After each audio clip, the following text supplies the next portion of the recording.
Best in the World, Common Filth Radio, episode 108. Thank you very much for listening. New merch available on commonfilthradio.bandcamp.com. Ignore Sodomite Orders stickers available now, $2 plus shipping and handling. If a sodomite tells you anything, rest assured it will be deceitful. It will lead you to ruin, should you listen to the words they speak. So tell the world that you're not going to listen, because all of their advice is bad advice. I don't care what Grindr, Greg, or his black counterparts say, which I cover on Common Filth Extra, episode 36.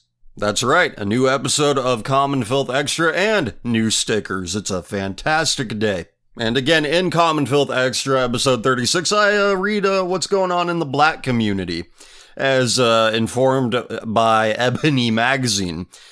Black sodomites give bad advice just like white sodomites give bad advice. On last week's episode, you heard very, very bad advice from a prominent advocate of the white race, saying that you should go on the down low. White men should go on the down low and have both homosexual and heterosexual relationships, which we know is a very big problem in the black community. It is, but here's the difference. Black people are actually willing to have an adult conversation about what kind of problems this causes. Whereas you bring it up with white people, they're like, oh, I don't care, it doesn't matter. They get very uncomfortable by the idea that sexual treachery is taking place in their ranks, probably because they're tempted to do it themselves. Also on Common Filth Extra episode 36, we go into detail about fetishes and whether or not they are innate, as informed by a website called yourbrainonporn.com. So we read through some of that. We find some very, very interesting and very, very disturbing information there. It's one hell of a show. I recommend it entirely because, well, I made it and I am the best in the world at what I do. I'll further elaborate on these advocates for the white race and white nationalism and all this other shit. They're very frequently homosexuals. They're very frequently sodomites. It's really disturbing. And you used to be able to criticize sodomites and what they do, what they represent, how they behave, what kind of deleterious effects they have on society. You used to be able to discuss this among your fellow whiteys, but not so much anymore. Why is this? Well, let's observe the kind of responses we see from people who should know better when you bring up the issue of depravity. They say there are more important issues. It just divides us. Anyone who talks about it is a divide and conquer shill. If we believe present statistics on the matter, we're talking about at most 4% of the population. 4% of the population is sodomite. At most, if we are to believe present statistics. So casting away these people, 4% at most of people, that's not division, that's cutting dead weight. It's only division if that number's a lot higher in reality, which I think it is. I think it's closer to 60% than it is 4%. Even more interesting is this. People who say you shouldn't talk about it, you shouldn't get yourself worked up about it because it's been a part of European culture for millennia. That's what certain individuals have said. You can go look it up. It's not that hard to find. I'm not going to say who because they get enough attention. That's what they said. Sodomy has been a part of European culture for millennia now. What does that suggest? Culture is something that people do with their leisure time. I heard somebody say that the source of all culture is leisure time. And I think that's a good diagnosis of where culture comes from. But I'd like to add to that. Culture is something that you just accept as a given. It's something that is widely practiced and widely accepted without, usually, much thought. You just do it out of passion. That's where you'll find culture happening too. People not really, without any self-awareness of what they're doing, they're just doing it. So, with this in mind, these idiots say that sodomy has been a part of European culture and pagan societies for millennia. Which means that Europeans, this is just something they do. They think it's cool and this is what they do with their free time. So that statement there tells you a lot about what these people really value. Because if they're right, then it doesn't deserve to exist. Any culture that worships death, what represents the death of the human species of any race, that's a part of the culture. The world is better off without it. But if they're wrong that it hasn't been a part of European societies for millennia, culture for millennia, if they are wrong in their assessment that Europeans have been sodomites for thousands of years, well, then that tells you what they value. That tells you what they prioritize. They're extrapolating it over an entire culture in hopes that, they'll find like-minded people. In that case, you don't need to listen to them. You need to ignore their sodomite orders. I don't need to tell you how deeply the present culture worships the sodomite. You can criticize pretty much anybody. You can criticize Jews if you do use Israel as a proxy, as being an apartheid state. You can criticize blacks using the proxy of Black Lives Matter. But you can't criticize the sodomite. You can't do it. You can't. And this is enforced at the grassroots level. Somebody was just showing me that somebody they knew came out of the closet on Facebook, and everybody was clapping for him like seals. All white people. I have documented on numerous occasions, and I do mean numerous, the utter dysfunction and depravity that is born of the sodomite. But we ignore it, or we reframe it in our mind as good. But for those of us who know better, or should know better, isn't it interesting that your advocates for the white race view the mere policing of poor behavior among whites as divisive, as unnecessary, as self-hatred? They tell you to not police behavior among your own. Ignore sodomite orders. They tell you to not criticize your own. Ignore sodomite orders. Because if we have no standards, we live up to the name that the Jews call everyone that isn't them. Goyim, which means cattle. Except without standards, you're worse than that. You're like the mold that grows on windowsills. But allow me to reiterate. According to the self-appointed experts on what truly makes a good whitey, the mere act of judgment is enough to divide and conquer. Yet the perversions partaken in by whites are not considered divisive as the judgments they receive. In other words, accusations of divide and conquer shill, you're divisive, are the retard right-wing version of don't judge the rest of our culture preaches. Your self-appointed white experts believe policing poor behavior among whites is more than enough to compromise the attainment of whatever the hell they think qualifies as white. And the saddest part is, they might be right. The mores of the average whitey are comparable to that of an average third world denizen. After all, they have no problem with whitey going on the down low while he is ostensibly married and in a relationship with children. As we found out last week on Common Filth Extra, advocates for the white race say, yeah, it's fine, go on the down low. Bring your wife home all sorts of crazy diseases. It's fine. Again, huge problem amongst blacks. But they're willing to acknowledge that it's a problem. We don't. We use our 105 IQs to rationalize it away. We rationalize it as it's a good thing or it's not really a problem. It is. We know how they act by now. And choosing not to acknowledge it is an act of willful ignorance. Or willful rationalization. I mean, that's really what a high IQ gets you, as I have come to discover. But again, all our leaders, whoever we imagine them to be, whether it's Trump or whether it's more obscure figures. Again, I'll say it. The mores of the average white are like a third worlders. Mores which the powers that be are perfectly content with whites emulating. And now for something different, putting the question and comment response at the beginning of the show, Common Filth subreddit, r/Common Filth. Question and comment thread for Common Filth Radio, episode 108. I put one up every week, so that you may participate if you have something to say to me.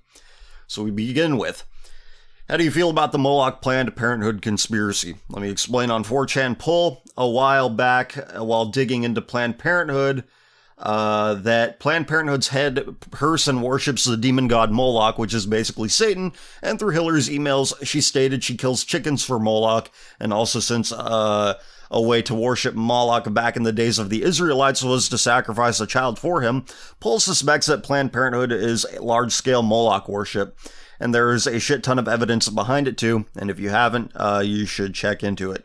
It will kinda not really shock you that the head of Planned Parenthood worships Satan, and not in some edgy teen angst way either. Well, most of what our culture worships is satanic. It's just a matter of what name they assign to it. Take, for example, the generation of perpetual 7th graders we have now. All these young white males with beta dads who never taught them how to be real men are in a perpetual state of arrested development. In 7th grade, they're all about the rage comics, now that they are legally adults, though mentally, psychologically, they are no different. They're now making religion out of internet memes. I'm not kidding. This is what is happening. And those are just the weird shut-ins who make up a negligible percentage of the population. How about the Western man's dominant religion? The white man's dominant religion now, which is sodomy. Nothing whitey loves more than a sexual deviant. They get along real well. Millions upon millions upon millions of young whites go to gay pride parades every year during the summer. Do you know that straight men go there to pick up women? They're in it.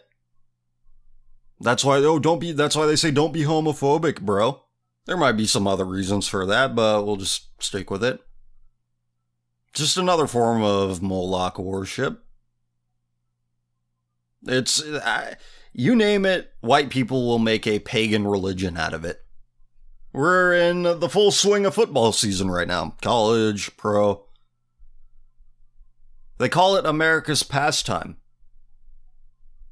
More accurately, it's America's religion. Go to Europe. They love their footy. Soccer hooliganism. Where does that come from? It comes from a religious impulse directed in the most retarded way imaginable. I find it strange that every white person, they love to get up in arms and publicly display how much they hate Islam and how much it's a death cult, yet ignoring the ones of their own creation. You know how Republicans, conservatives used to say, or maybe they still do, they say, Democrats are the real racists. Now it's Muslims are the real homophobes. Maybe they're saying that Democrats are the real homophobes now, too. Liberals are the real homophobes, that's what they're saying. As we know, what comes out of the mouth starts in the heart. So it's either their heart to lie, or it's their heart to enable deviance and depravity and death. Again, it's just another example of it's okay if we do it, morality. Okay, Islam's a death cult. What about yours?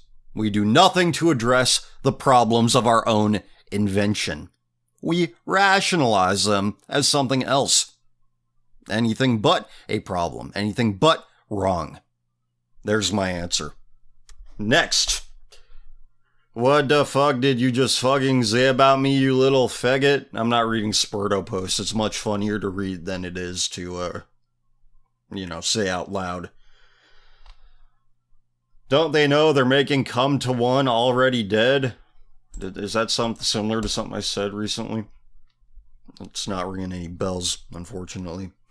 You mentioned in episode 106 that you considered Buddhism satanic, and what makes you go that far? Well, it's idolatry. Again, I talked about idolatry a bit in the last segment. There's nothing we won't make into a pagan god here in the West. Nothing. We even took out of context verses from scripture and made pagan gods out of those. Distortions of scripture that are out of context, mind you. Think about it. Everybody says don't judge and love everyone, which is just a complete corruption of what you'd find in scripture. So Buddhism is just more idolatry, and it's another death cult. I've taken classes from Buddhists before. They're the most nihilistic people on the planet. Which, nihilism, as I've come to understand it, seeing those who are like, oh, I'm a nihilist, they don't want life to have any meaning. That's not the truth. They just don't want it because they don't want there to exist any consequences for their actions, for their horrible actions in this life or the next. I mean, it makes sense why they're drawn to Buddhism. The ideal of Buddhism is, oh, just die. Roll over, die, go away, and you're gone. That's the ideal in Buddhism. Next. Hola grande, CF. I hail from the so-called God's country, aka the Green Inferno of Brazil. A land which, with increasing pace, is becoming overcome by the indoctrination of sodomites and all the other fantastic corrupt values that the US exports on a daily basis through conventional and new medias. I'm a relatively new viewer that got introduced to your content through Earl of Grey's Facebook page. Great individual, Earl of Grey is great Facebook page over there. Check it out, please. Tell him I sent you, if you're unfamiliar. I really liked his acid takes on the issues of the West and Europe in general, but at the time he recommended your page to his viewers. I was undergoing a period of thorough internal conflict regarding who I was and what I believed in. Needless to say, your content was and has been incredibly revealing to me. I had many moral values that I held on to from my upbringing that I was starting to question due to the godlessness that surrounds me in my real life and internet circles. The story I want to share with you is one that still hurts greatly to me, but I've been coming more and more to terms with it, and I'd like to share it with you even if it is disturbing and infuriating. During most of my childhood, I studied in a boys-only traditional Catholic school. I really hope this isn't going where I think it's going. In the heart of my rotten city. The days were rough, with classes starting at 7:30 a.m. and ending at 4:30 p.m. This mostly meant that the only social interaction we had with our parents was during weekends because many of us took 1 or 2 hours to get home, and by then it was just enough time to eat, watch TV, and go to bed. Being the introvert I was, I didn't have a large clique of friends, nor did I ever feel the need to. But I had one friend which I held dearly close to me during most of my upbringing in that school. His name was Peter, and he was just as a clueless dork as I was, so we were a perfect duo. But school was tough and the discipline lacking. Most teachers and school staff were gormless pacifists with no balls, so we both had hard times growing up, especially him since his parents were really short on money. Around 7th or 8th grade, when puberty started hitting most of my colleagues, he started to become darker and darker in his soul. Religion classes did very little to instill our faith in God, so there was a big hole in a lot of us due to lack of friends, family, or him. Peter filled this hole with art, which he liked to share with me and online through DeviantArt. Oh, that's a swerve. Soon enough, he started to grow some weird habits, going into empty classrooms for hours on end and hiding drawings away from me when he had been so keen on showing them to me. It was only after about a week or two he revealed to me he was a furry. No. I, of course, didn't know what that meant, but with time he revealed to me the ins and outs of it with enthusiasm. He talked about personas and all this other shit that just sounded like gibberish to me. I can't pin down when it was that he transitioned into just talking exclusively about this stuff, but it came rapidly.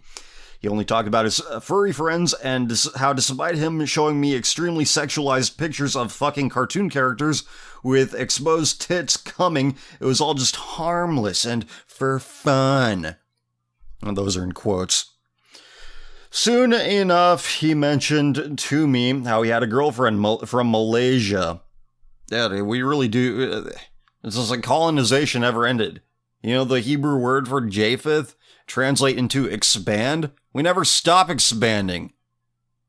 Now, we expanded so much we're going outside of the known moral universe, which is now becoming known.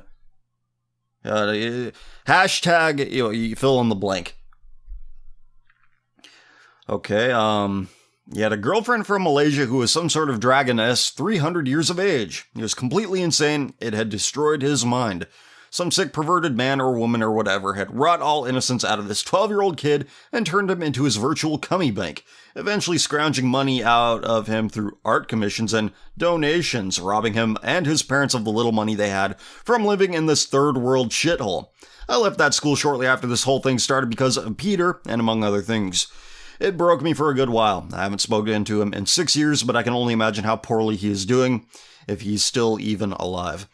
The way that sodomite destroyed the life of my friend on such a brutal and careless manner stuck to me to this entire time.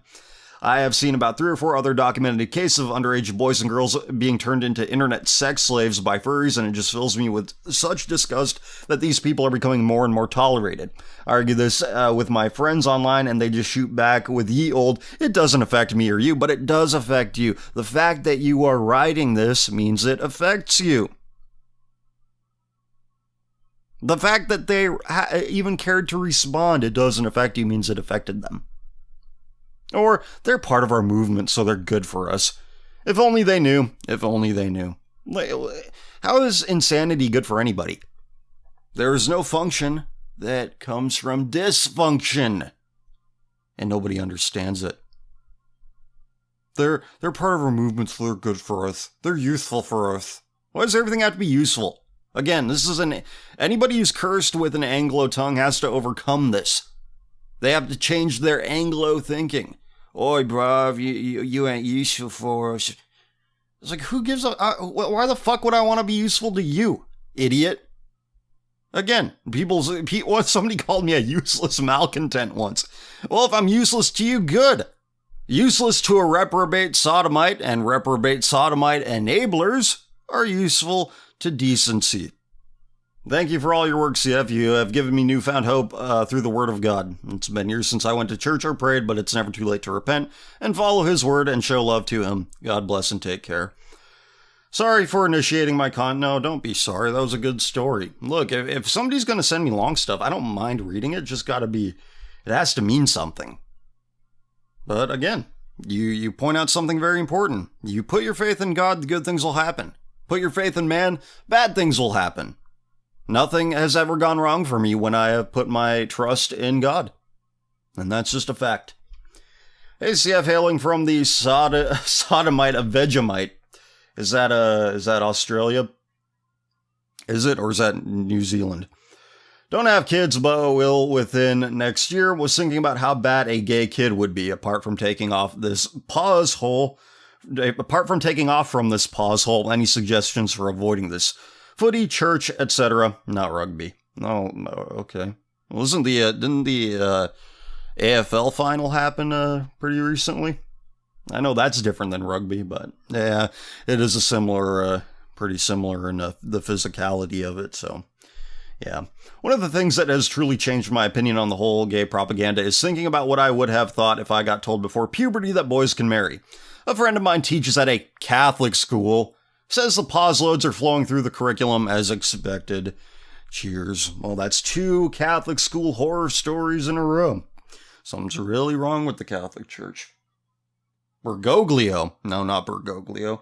Because even Pope Benedict, he admitted that there was a gay mafia within the Vatican, but he broke it up. He's still living there. He's right. He's saying that under duress. See, the thing is that people know. And so they forced Bergoglio, probably at an AIDS-infected needle point, to say that we don't exist anymore. Say that you got rid of us, but even though we're still here, as you know, Bergoglio is the evidence of that. Bergoglio is the evidence that the gay mafia is alive and well in the Catholic realm. My only suggestion is this: if your woman has any fruit fly friends, get rid of them, or if she won't get rid of them, get rid of her. Wait, hold on a minute. You say rugby. Is there like a giant sodomite problem in rugby? Is that why you're concerned with it? See, I was just thinking about the head injury thing. Oh boy, that's yet another problem. But yeah, keep your children away from these people. Because how do they spread their virus? They infect the young with it. But beyond that, you're just going to have to deal with the challenges as you face them, because who knows? You can't approach it with anything more than the common sense you already have, and that's fine. But there is some on-the-job learning that you have to do. Hey, Ching Chong Filth, I was reading Plato's Laws, and I saw this passage. Now, the gymnasia and common meals do a great deal of good, and yet they are a source of evil and civil troubles, as is shown in the case of Milesian and Boeotian and the Thurian youth, among whom these institutions seem always to have a tendency to degrade the ancient and natural custom of love below the level not only of man but of the beasts. The charge may be fairly brought against your cities above all others, and is true of most other states, which especially cultivate gymnastics. Whether such matters are to be regarded jestingly or seriously, I think that the pleasure is to be deemed natural which arises out of the intercourse between men and women, but that the intercourse of men with men or of women with women is contrary to nature, and that the bold attempt was originally due to unbridled lust. I love this, and that's the end of the passage there. I love this because it shows, one, the gym attracted faggotry even back in Plato's day, and that, two, the Greco-Roman meme is garbage. There were perverts in high places among the Greeks and Romans, but at the same time, there were always men like Plato and Cato to let them know how corrupt they were and how swift their downfalls would be if they gave in to vice. Even when the Greeks and Romans became decadent, the best of them understood that this decadence was going to destroy them, and it did destroy them. See, this is the part that the white homo nationalists like to leave out. That decadence at this level will always lead to ruin, will always lead to ruin, will always lead to ruin, without exception. They want us to degrade our mores into that of third worlders. I don't want any of that, but that's the culture we live in. This is just how they rationalize it, to make themselves feel better about it. I don't care how traditional and white, and how white all this garbage is. The thing about sodomy is how almost no one has the guts to point out its obvious effects. From what I can tell after reading the Greeks and Romans, they would be amazed by this. Anyway, thanks for taking a stand against this garbage. If the Kekish morons are right and paganism is correct, you should at least know that you can mock faggots with Cato, Plutarch, and Tacitus and Hades. God bless. Well, they're wrong, so we can rest easy about that. Well, like most decaying societies, like most societies on the brink of death, there are dissenting voices. There are voices still saying, stop, it's not too late. But nobody listens because the majority is, they have too much to lose, in their own minds by repenting. So, pride really is a dangerous thing. We need to listen to people who are righteous. But how many of us do? So, it's very upsetting. Very upsetting, but what can you do? Greetings from Guam, common spite the alt-right sodomite filth. Here's some fan art. Ooh, I like fan art. Let's check it out. Maybe I'll include it in the show at some point. Maybe I'll save it for next week. But I like it. I like it a lot. Actually, this gives me an idea. I should do like a monthly fan art video kind of thing. That would be really cool. So you know what? I will save this. And yeah, you've given me an idea and I'll feature it. So yeah, I get enough fan art these days where I could do like a once a month video. I originally sent the drawing in an email to you, but I don't think you have time to read those anymore. Love the radio show. Last episode was fantastic. And probably my new favorite besides episodes 98, 94, and 43. Keep up the great work, and God bless. And God bless you as well. Thank you for the idea, and thank you for the great fan art. Yeah, last week was one of my favorite episodes as well.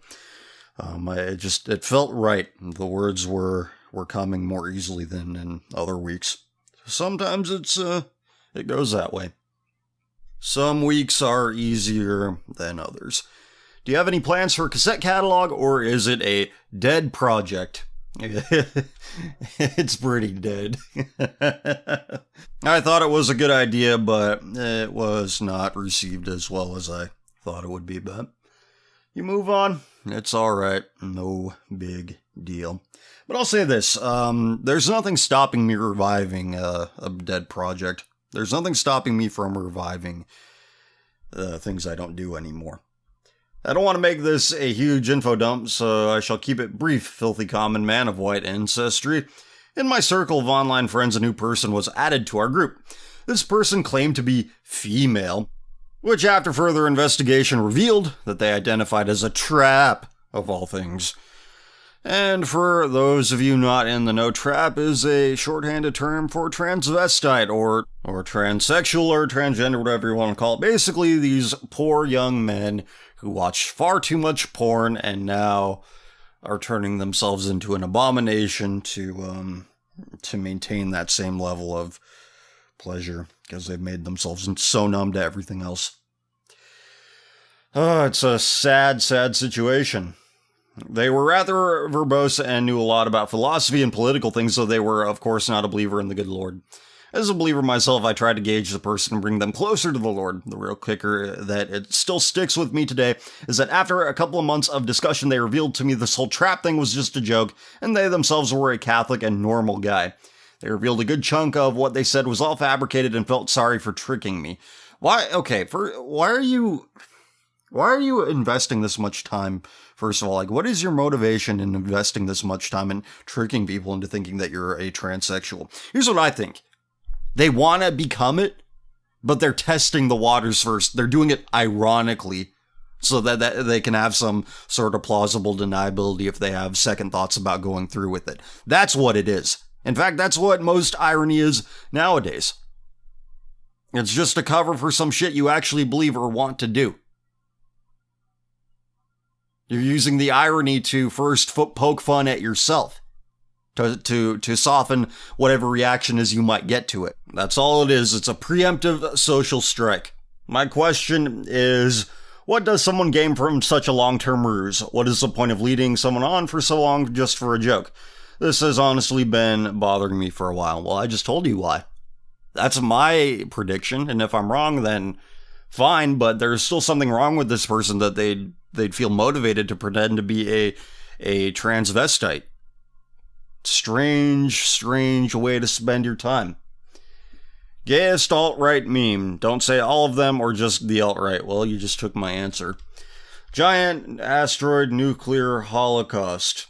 Well, I don't know what to say to that, but yeah, sure. Petition to add a word filter to change the term red-pilled to woke. You know, this is really funny if you listen to the Common Filth Extra episode, number 36, that I just put out. I make that same comparison there. And go figure that that a lot of these woke black guys are also sodomites, like the red pill side is. So, and I go into much more detail than that on Common Filth Extra episode 36, so just something else to look forward to in that edition. I want to live in a world where the first things... Oh, here, it's that AFK girl who's like, I want to live in a world where people are like, hi, my name's this and my pronouns are... That's the kind of world she wants to live in. What she doesn't realize, that's the world she already lives in. But it's still not good enough for some reason. I have everything I want, yet I'm still not happy. Maybe it's because what you want is wrong. So, again, it's in that style. In fact... Actually, no, I actually put that in an episode of Common Filth Radio at the beginning. Yeah, here, listen to it. And our biological sex. Oops. Scroll back. I want to live in a world where my children grow up without just assuming that they are straight. I want to live in a world where we are taught the differences between our gender identities, our gender expression, and our biological sex. I want to live in a world where Disney movies have homosexual, interracial, 3 or more person relationships, and any relationship in between. I want to live in a world where the first thing you say to a person when you meet them is, hello, my name is Lauren, my pronouns are her and she, what are yours? I want to live in a world where anyone can be whoever they want to be and no one is there to bring them down. What? So, there you have it. Now that we have that in our brain, it says, I want to live in a world where the first things you say to a person is, hey Bill, lovely weather we are having. I want to live in a world where I don't have to worry about my children being taught about sodomy while watching SpongeBob. I want to live in a world where CF's channel doesn't exist because he wouldn't have any material to keep the channel going. I want to live in a world where I can give a compliment to a man without saying no homo / having it taken like I want to sodomize that man. God help us. Well, if the world were fine, I'd find something to do. I would, I don't, and you know what, look, we're not meant to live in paradise. Humans are not meant to live in paradise. We just fuck it up. We create fake problems that turn into real problems. That's what we're good at, screwing up what's already perfect. Greetings again from the inner city Metro South, Sensei Senor Rabbi Filth. This is something I've been recoiling from for months now, but here's the short and quick. About a month and a half ago, maybe less, a melaninized spaceman, black, ex-coworker of mine was sharing a story with us about how he had a threesome between him, a hooker, and his dad. Hey, that's some good clean family fun, right? When asked about 3/4 of the rest of the black males that work there, said they'd partake in this absolute degeneracy. Oh man, I honestly had a hard time internalizing this, and it only got worse when I realized that whites are in the stages of normalizing this kind of shit. Yes, and I did that realization come last week, when the heroes of the white race are advocating for this kind of thing. Hey, it's family bonding. We need stronger white families, right? We also need white men to go on the down low, right? Do people just not realize that these homo nationalists have the most obvious of ulterior motives? Like, I like white people because they put up with my bullshit. Yeah, well, then maybe we should find somebody who won't. How's that? Then the problem will be solved. When brought before my similar thinking friends, some denied that this could ever be a problem with white people because we're just not capable of niggardry or something. As long as we get rid of all brown people, right? We're infinitely self-repairing or something, I guess. Yeah, this is what they actually believe. Unfortunately. But the retards you're talking about here, they think if you just get rid of all brown people, if you just remove all Jewish influence, then white people will be fine. But it doesn't explain how whites have collapsed on their own time and time again without any help from anybody. And what does it say? That you have to have there can be no belligerence, no possible bad influences from outside, or else we'll all be corrupted. How fucking weak are you if that is the case?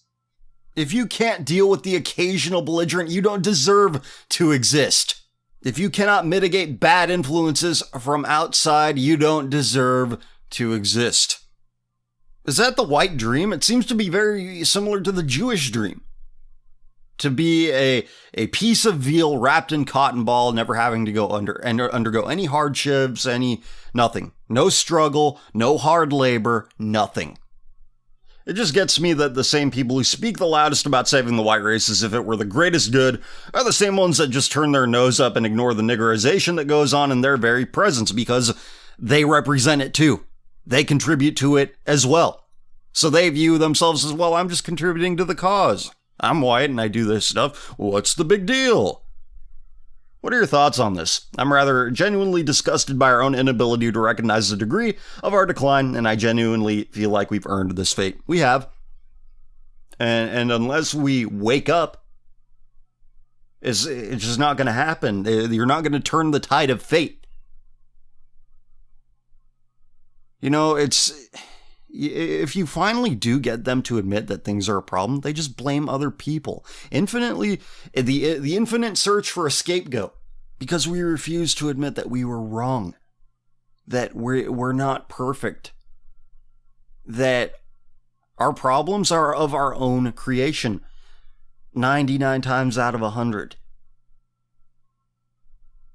But of course, people have the inability to recognize the degree of our decline, because they are emblems of it themselves. As always, God bless, and keep up the good work. I'm trying real hard. Hola, CF. Long-time listener, first-time caller. I like that. I'm curious as to what you think about anti-natalism, the idea that human beings should stop reproducing because life is inherently pain, suffering, and misery. Well, it's that and a lot of other things, too. It's like you think that, again, we just think like one thing happens and then that's it forever. Like, I have to undergo a temporary amount of discomfort. God must not love me. Again, we really need to redefine what love and hate, what those two things are. We need to redefine love and hate desperately, because love, we know what that is. We think that God doesn't love us because he allows us to suffer. Let me tell you something. If you think that, don't raise kids. Be anti-natalist. You're going to raise veal like yourself. You're going to be they're going to be shitheads like you. It's like that's what people think. Like, what, your child should never suffer your discipline? Are you shitting me? Are you kidding me? Are you joking? That you should never discipline your child. You need to discipline your child. And suffering is a part of that discipline. However it is your child suffers, they need it. How else could they be a functional human being? They can't be pieces of veal like you wrapped in cotton balls. I was prompted to ask this because of a recent hilarious example of alt-right degeneracy. You might be familiar with Anne Sturzinger, a self-styled anti-natalist alt-right novelist. She's 40 years old, unmarried, openly bisexual alcoholic who has already been repeatedly committed to mental institutions, oh god, over the course of her life. White girls be like... So, 40 years old, unmarried, openly bisexual alcoholic who's been repeatedly committed to mental institutions over the course of her life. Again, she has a podcast where she brags about sleeping with her Latino coke dealer and in general how much she sleeps around in general. Sturzinger is also adamantly pro-sodomite. In fact, she claims all women are bisexual and is a close friend of Grindr Greg Johnson. Of course. Yet despite that, Sturzinger embodies everything the alt-right claims to despise. Not only do they love her, one of their magazines actually has her as a featured contributor to their marriage and procreation issue. Well, they're all fags, so it makes sense. It makes sense that they'd have a really messed up view of what that should be. The fact is that the alt-right has embraced a promiscuous race-mixing reprobate like Sturzinger is more evidence that they don't care for continuing the white race and wouldn't even know how to do it if they did. Well, they do, but they obviously don't know how to do it. If they did, they'd repent of their sodomy. What are your thoughts on anti-natalism and why does it draw so many damaged people to it? Well, it's the same thing with nihilism. They just don't want life to mean anything. But you know what? These people who are like, I'm anti-natalist, it's better that they don't have any children, because as the Bible says, good trees bring forth good fruit. Rotten trees cannot bring forth good fruit, and you're looking at a bunch of rotten trees. And it's not just anti-natalism that attracts the broken people. Obviously it would, but broken people are attracted to all these fringe ideologies for whatever reason. And the problem with these fringe ideologies is that they're so desperate for attention, they'll take it. Which is a huge mistake. I'm on record as saying that I was becoming more anti-natalist at some point. Those feelings have dissipated, but it's because of people like this. People like this should absolutely not have children. It's a blessing that they don't. So yeah, in the case of the Sturzingers of the world, yeah, I am anti-natalist. We don't need any Sturzingers and Grindr Greggies running around. Have you ever read the book How the Catholic Church Built Western Civilization? It's a pretty good read and it helps a lot in arguments against atheists, dark ages, and suppression of science, and pagans, cuck religion. Wasn't cuckoldry rampant in the Roman Empire? Like men would give their wives to stronger men to breed with? And I also heard that the Vikings sold sex slaves to Muslims. I heard that. I haven't looked into it myself, just something I've heard. I'm very well convinced that if Europe had remained pagan, we would all be half brown and speaking Arabic, which seems to say a lot of the current pagan Europe and its future. Yeah, Europe isn't secular, it's paganism. In fact, I'm going to say this. Secularism is just a paganism by another name. Europe definitely is pagan. Most state churches are just like the spiritual but not religious wing of the government. That's it. They don't actually speak the truth of Scripture. Not in the least. If they were, they'd be separated from the state. If they did speak the truth about matters that the church is currently complicit in. All these state churches, Church of Sweden, Church of blank, Church of here, Church of there. Every state church in Europe, it seems, promotes depravity. They're just the worldly wing with Jesus and God loves you. That's all it is. So yeah. The present state of Europe is amoral and pagan. Look at what they turn into gods. They make anything but the Lord into their god. And read Deuteronomy 28. They're being punished verse by verse. But no, I have not read the book, but it sounds good. Sounds real good. God help CF. Last episode, someone praised the Orthodox Church. Time to crush your dreams. Uniates, aka Greco-Catholics, converts. Okay. Corruption of clergy. How do you ask? Simple. Simple? Compromise. Accept the Pope as the head of the church and you don't have to convert to Catholicism, says the Pope, and the corrupt priests accept. There's a great schism within the Church of Serbia. Ukrainian patriarchy has already fallen under the hand of the Pope, to the point where the patriarch calls for an open genocide against Russian insurgents and people in eastern Ukraine. Nice. Lovely. That's something a patriarch should be saying. The Second Vatican strikes again. Anyone speaking out against a subversion is now officially branded a heretic and excommunicated. We live in strange times. Do not avert your eyes. Do not think the church is safe. The only reason there hasn't been any effect is because orthodoxy is highly decentralized, that's a good thing, I think. I'm on record as saying that. Because if it's centralized and that central figure grows sick, the whole thing goes down with it. Alright, so centralization is bad. Decentralization, it protects against a lot of evil. And ranks are seen as more as titles than anything else. More titles than anything else. The people are still pure, but the only churches which haven't been subverted or influenced at all are for now, how do you pronounce that? Belarusian and Russian. Do not avert your eyes. They're coming for orthodoxy too now. Don't let them get to it. Keep the faith. The priests are not the faith. Christ is. Yeah, well put. Also, to continue last week's speech about the Belgrade Pride Parade, priest nuns hold bizarre ceremony. They said prayers, gave speeches, and displayed banners with slogans including "Gay shame, never in public life, shame on you, and nevermore." Our priest said, why do they have to go public and parade? Why? I'll tell you why. They want to recruit and to spoil the next generations. Somebody sees it. In fact, a lot of people see it, but not enough. And people who really should know better need to know this. But they don't care.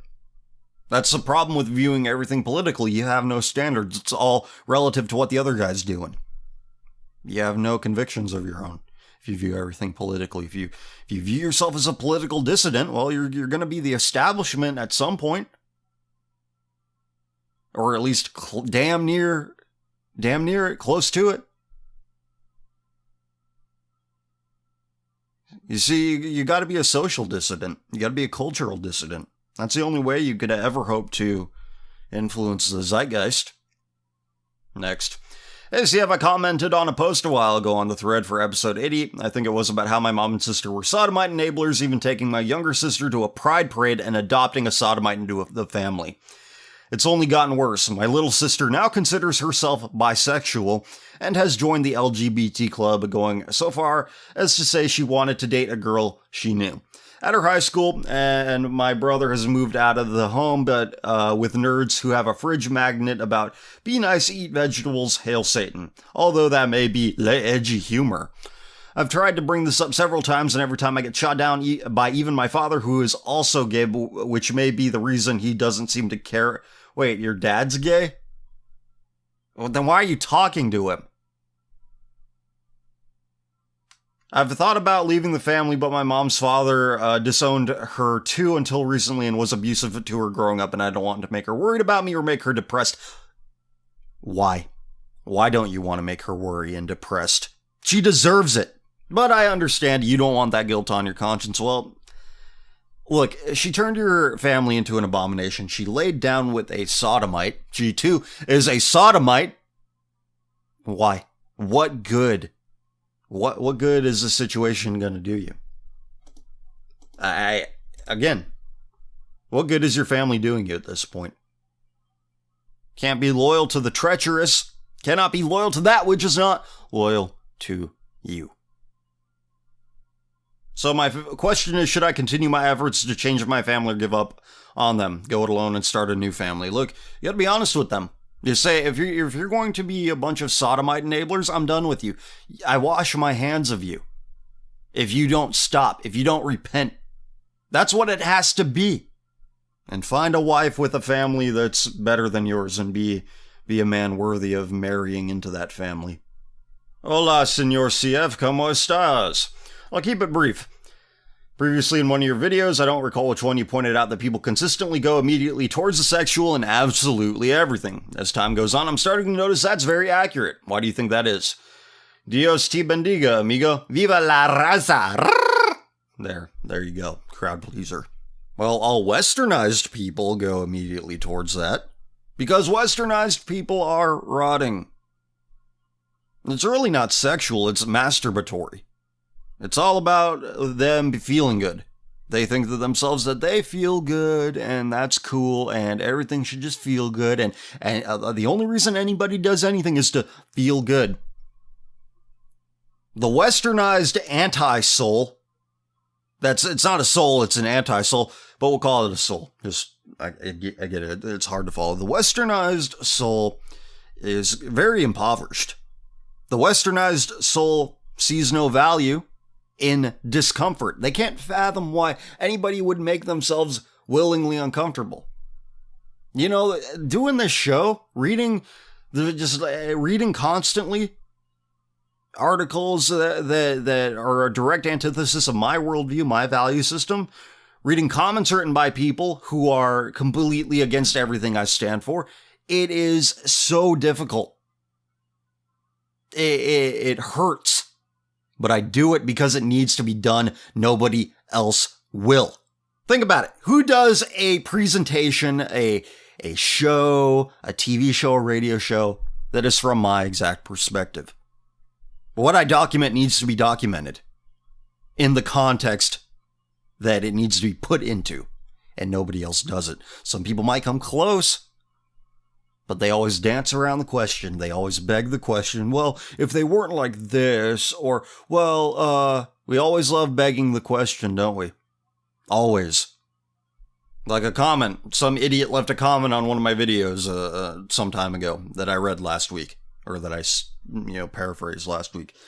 They said that homos and trannies aren't a problem, nihilism is. Even though homos and trannies are nihilism personified.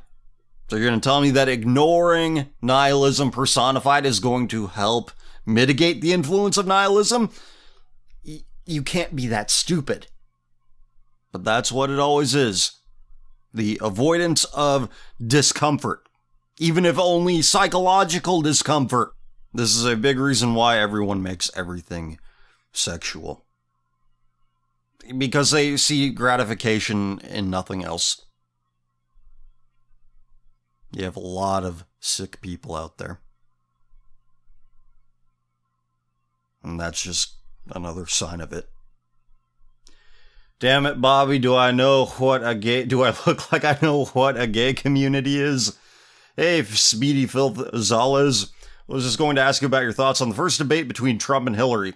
However, after hearing your Rebel Yell appearance, I wanted to talk about something else instead, but your thoughts on the debate would be nice too.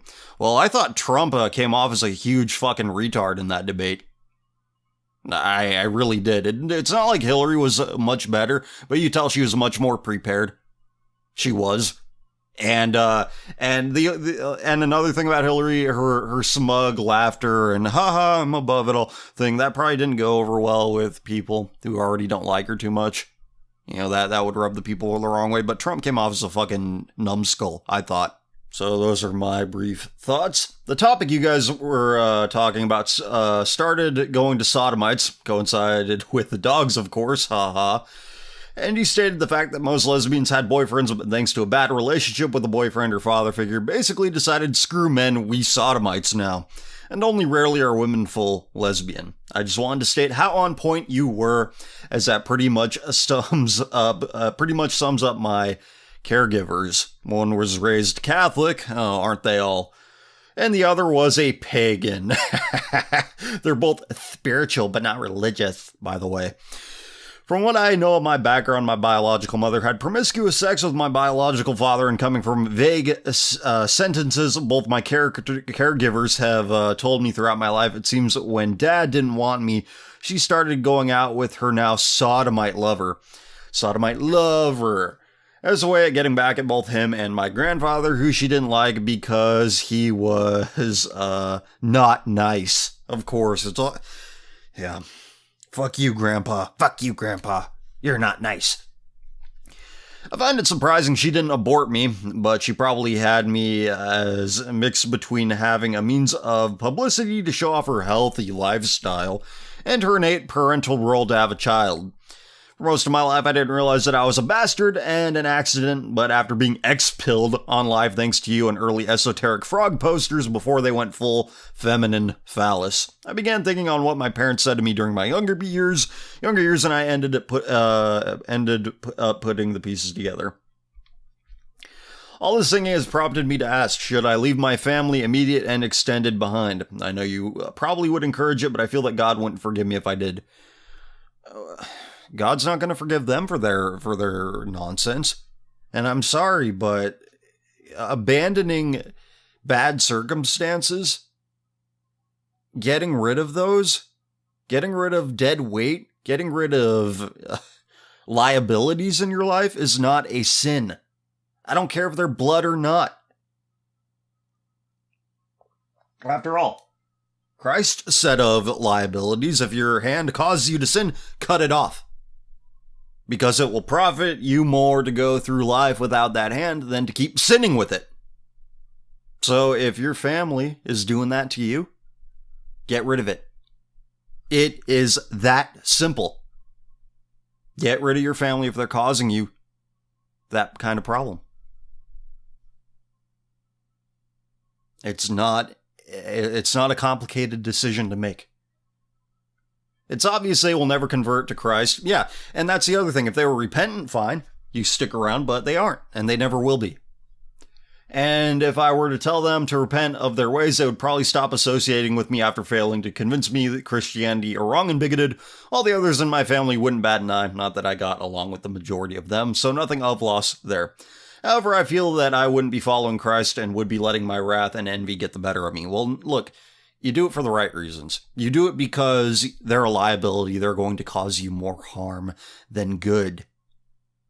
Wrath and envy have nothing to do with this decision. The facts are, you have sodomite parents who are a horrible influence on your life and the lives of everybody else around them.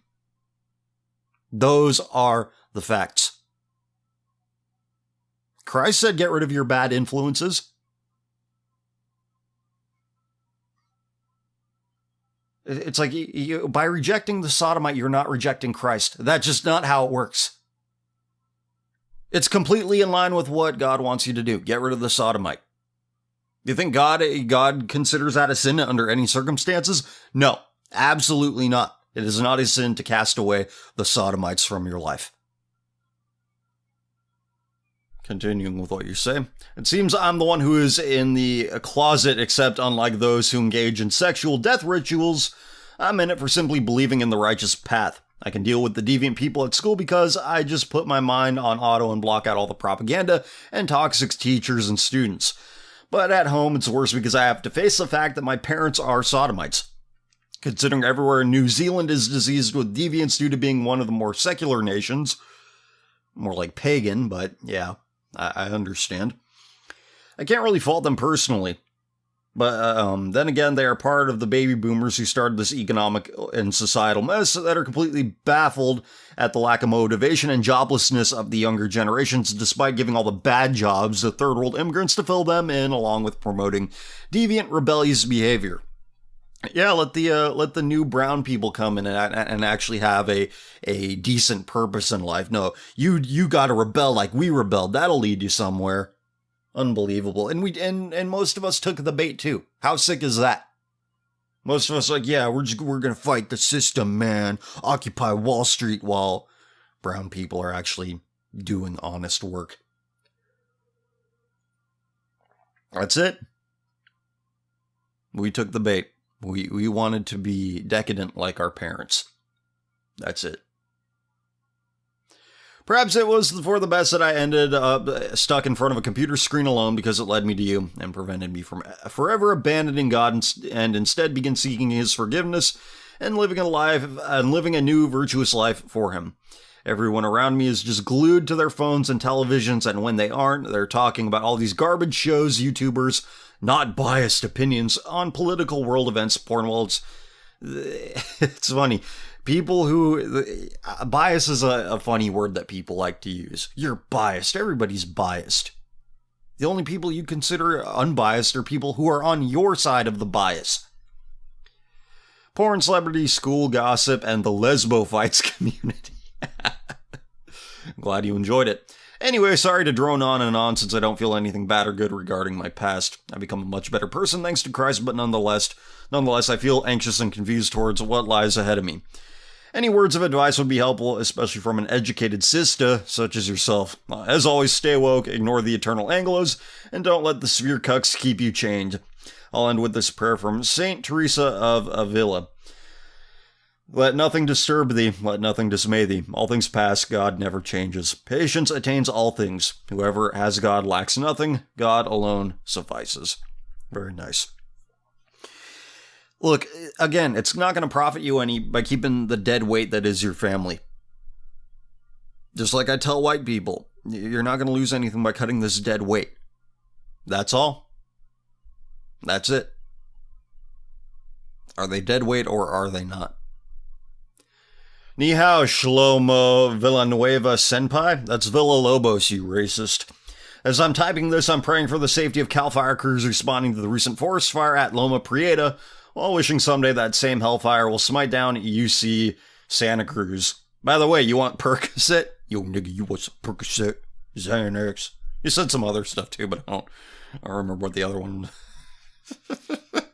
I was amazed in the middle of downtown. Like right there.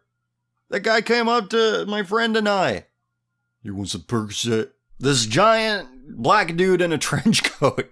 Just a crazy place. Anarcho-tyranny is a real thing. Since you have been very vocal about your disdain towards overglorified babysitters, what would you say is the utmost quality for a respectable teacher should one decide to pursue that profession? I'd also like to share a video of a Q&A session regarding pay gap between administration, and faculty at this one university in California. You can just tell what kind of people attract unions. Their overqualification, their better offers, and overall tone of entitlement is simply appalling. The downsides to collective bargaining. It's not just for hard work and back-breaking, I got 5 kids, folks. It's for retards who, yeah. Jeez. Look, if you're going to be a teacher, look, a good teacher, all the best teachers I've had, even in political science, were humbled stewards of their field of study. Teachers who could effectively explain why what they study matters, why it's interesting to them, and why they hope you find it's interesting too. What relevance it might have in your life, things you might find interesting about it. Teachers who do the opposite of this, they're just like, yeah, we're teaching this, but I'm just using it as an excuse to tell you about my political and social views and views about sexuality and on and on and on it goes. That's what a bad teacher does. Keep up the good work and God bless. And remember, Villa Lobos, House of Wolves. I think that's what that means. Whenever someone praises you, La Obscenidad Commune, repeat this line, and I'll read the English, not the Latin. Not unto us, O Lord, not unto us, but to thy name give the glory. Excuse any errors, please. My language is poor, but I'm trying my best with the tools available. Yeah. I'm glad that's actually a prayer, a line. That's cool, because I didn't know that it was. So I'm glad I'm saying the right thing there. Hey CF, the Dane from episode 107 here. Given that you named the Danish proverb on the eternal Swede, you can expect them to fight back. Don't let them fool you, though. The Swedes are corrupt and must answer for their genocide of the Scandinavian Danes and 350 years of oppression and Swedification in the region of Skaneland, the ancient Danish heartland. Apologies if I'm mispronouncing any of these names. I'm not familiar with these Northern European names. On another note, thank you for your comments in the last episode, and thank you for all you do. It has had a very strong effect on me. I'm in need of your advice. I've always disliked the feminized school system, and preferred studying the things I love on my own. Well, that's the same here. This has equipped me for potentially learning and freelancing and programming on a level that can sustain me and a potential family, rather than taking a drawn-out degree in some field. Spending time taking obligatory shit courses unrelated to the degree itself. I want to and believe I can do it on my own since greater than 130 IQ. Oh, that's pretty good. I hope you use it for things other than rationalizing, which you seem to do, so good on you, good for you. However, I'm depressed from the state of our society and from bad things in my past, my own degeneracy and things other people did to me. I'm younger than 20 and I live at my parents' home, but I want to move out. I just don't have a stable income and have never had work beyond some rudimentary landscaping. How do I get my shit together and start working 8 hours a day on my project so I can move out? Thank you again for all you do. Well, think of all the free time you spend at home. Because think about it, you're at home, yeah, this is a pretty good luxury that you have, that you're still able to live with your parents. I assume you're still on good terms with them. Whatever time you are wasting twiddling your thumbs at home, put that towards what you want to do. One foot in front of the other, one step at a time. I don't know anything about programming. I know more about talking and business than I do about programming. So I can't give you any specific advice with regard to the program, but think about it. You live at home and use that to your advantage. Use that free time you have at home to really put your nose to the grindstone and get you to where you need to be. Get your skill set to where it needs to be. And find the time that you're wasting at home and quit wasting it. Waste a little less of it every day. That's how you get your shit together. And doing rudimentary landscaping in between you teaching yourself programming, that's not a bad idea either. In fact, you could work your way up through that as well. Take the two-pronged approach. I've heard that before. It's not a bad approach to take. And the fact that you don't have to pay for rent, or if they are charging you for rent, it can't be that much. Take advantage. See this as an opportunity. Not some source of shame, but an opportunity. In this case, it's what you make it. And it is an opportunity. But you have to take advantage. Next. Nature, God is literally selecting against high IQ. High IQ and low fertility is something I've been researching lately, and I came across this tidbit on the wiki page for fertility and intelligence. Birth control and intelligence. Let me see if this is actually there.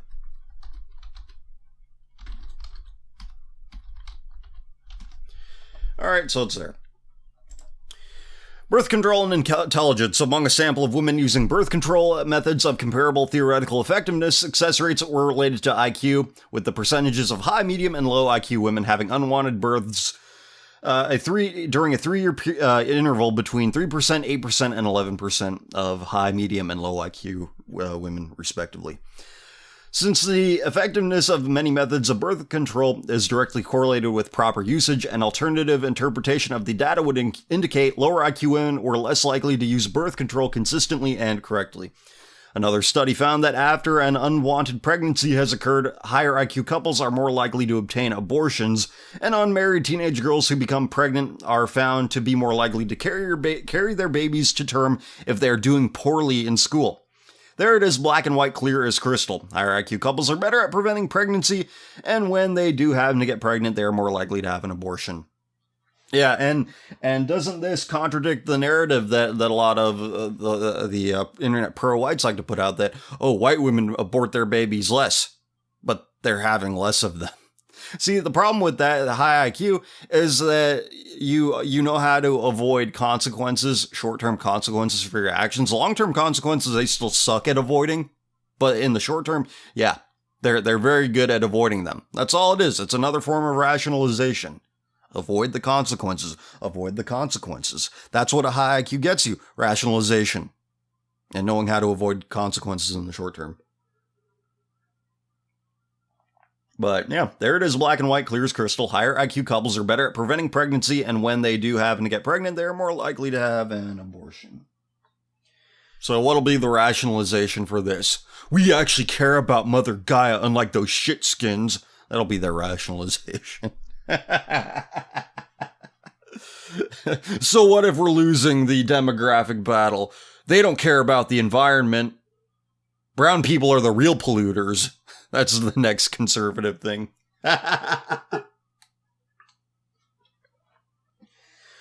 Oh boy. It becomes even more absurd when you contrast it with the scientific concept of biological fitness. The well-known phrase survival of the fittest should be interpreted as survival of the form that will leave the most copies of itself in successive generations.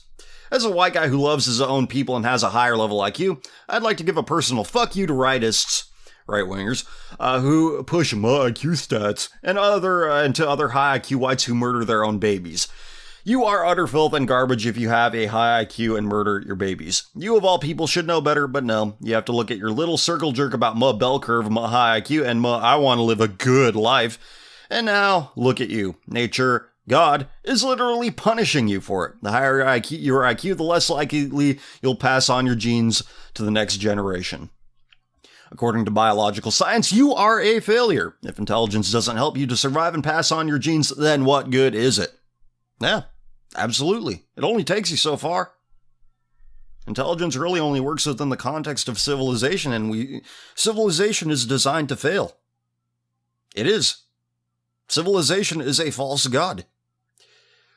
Why do I have to be an anomaly? I have an IQ in the 90th percentile, I am 30, and I've been with my wife since high school, and we have 3 wonderful children together, and we are happy. I'm extremely blessed, and I know it, and I'm thankful. I'm incredibly thankful for what I have been blessed with. In fact, I feel like the luckiest guy in the world. Sometimes, with my wife and children, I feel richer than billionaires. Money is worthless to me, literally worthless. My wealth is my family, and that is an awesome feeling. I see what my people do to themselves and my heart aches. Why, fellow white people? Why do you make white genocide a moral necessity? Why do you demand the end of your own existence? It boggles my mind. It's very demoralizing at times to see what my people do to themselves. I love my people and want nothing but the best for them. I truly do. I truly love my people, but I cannot and will not twist the meaning of the word love like so many do. If you love someone and want what's best for them, then at this point, the loving thing to do is just let them die. Just like Proverbs 23:14. Whoever spares the rod hates their children, but the one who loves their children is careful to discipline them. Something I said earlier on in the show. And an argument that people like to make against God. Why would God allow suffering? Why would a loving God allow suffering? A child does not suffer his parents' discipline? Please, if this is your definition of love, don't raise kids. The world will be better off for it. That's what I say to the people who have this definition of love, and you're correct. If you hate your own people, then you'll want them to continue to live like this. Yeah, it is hatred. If you truly love your own people, then at this point you'll wish for a quick death. And from the ashes, those who still possess the seeds of life can rebuild. I like this reply that you received here. I actually received a couple. I've been saying this for a while, there has to be a sweet spot for IQ. High IQ is correlated with higher rates of depression as well as what you said. There actually doesn't seem like there's too much positive coming from a state of having very high intelligence. Well, I mean, there are exceptions, but, like I was saying the other week, you can't focus on exceptions, it's dangerous. And it seems to me as a general rule, the higher the intelligence, the lower the ability to form social bonds. And then another, yeah, IQ is one of those things that matters and doesn't matter at the same time. Having a high IQ can enable you to build rocket ships and produce complex medicines, but what good is flying to the moon and living longer if the soul of your people are dead? Why explore the galaxy if you're just going to spread degeneracy and death? Which reminds me, they put up a rainbow flag up in space. So, perfect. That's not just a rhetorical question. That's actually a reality. As for a sweet spot IQ, I think that's a misnomer of sorts. I think lifestyle and environment are bigger factors on degeneracy. Societies seem to degenerate when the majority of them live in urban environments. Around the founding of the United States in 1790, 95% of the population resided in rural environments while only 5% lived in cities. 100 years later, it was in 1890, it was 65-35 in favor of rural. By 1920s, it was a 50-50 split, and as of 1990, the rural-urban split was 25-75. Rural America has produced some of the best moral Americans. Henry Ford, Walt Disney, and many others grew up on farms and then moved to cities later in life. The Amish in North America are a good example of how individuals in rural settings with higher IQ levels can maintain their faith, morals, dignity, and above fertility replacement rates. Cities are where people/culture go to die. Yeah, I've said that cities are the biggest collections of losers on the planet, and they somehow trick themselves into being successful because they can make money off of losers like them. Somehow they do it, and then they're considered a success because, look, I can make it in the city. Give me a break. But yeah, we like to discount environment, but environment does matter. Environment with nature and nurture, how nurture interacts with nature can produce some pretty ill effects. So yeah, it's all parts of everything. They add up. It's not just one or the other. It all adds up. It all plays a part. Nature, nurture, genetics, environment. Everything comes into play. So good comments, good insight, and I'm glad I could have the privilege to read them. Could right-wingers not understanding you be evidence that you speak on an esoteric level, or that they spend too much energy focused on themselves to even notice? What, I speak in secret code? Come on now. Oh, that's a quote from who? Hello, I don't know how to pronounce that. Leader of the pagan religions of all Europe and savior of the holy race of bleached-skinned. I'm not sure if you happen to know about this or not, but here it goes. A while back, I gathered information on poll about certain ingredients within common items that may have caused the situation we are in today. Compounds known as xenoestrogens, chemicals that imitate estrogen in terms of effects, are in quite a few different things that we use every day. Here's a website that will give you a tiny list of all products that may contain them. And now, here we go. I'm gonna make myself like I gotta cut out all these things. Here we go. Avoid commercially raised non-organic meat such as beef, chicken, and pork. I consume that. Commercial dairy products including milk, butter, cheese, and ice cream only use organic products that do not contain bovine growth hormone. I knew that. Yeah, I do not eat stuff with bovine growth hormone, that is for sure. In fact, I'm doing better to leave dairy out of my diet now.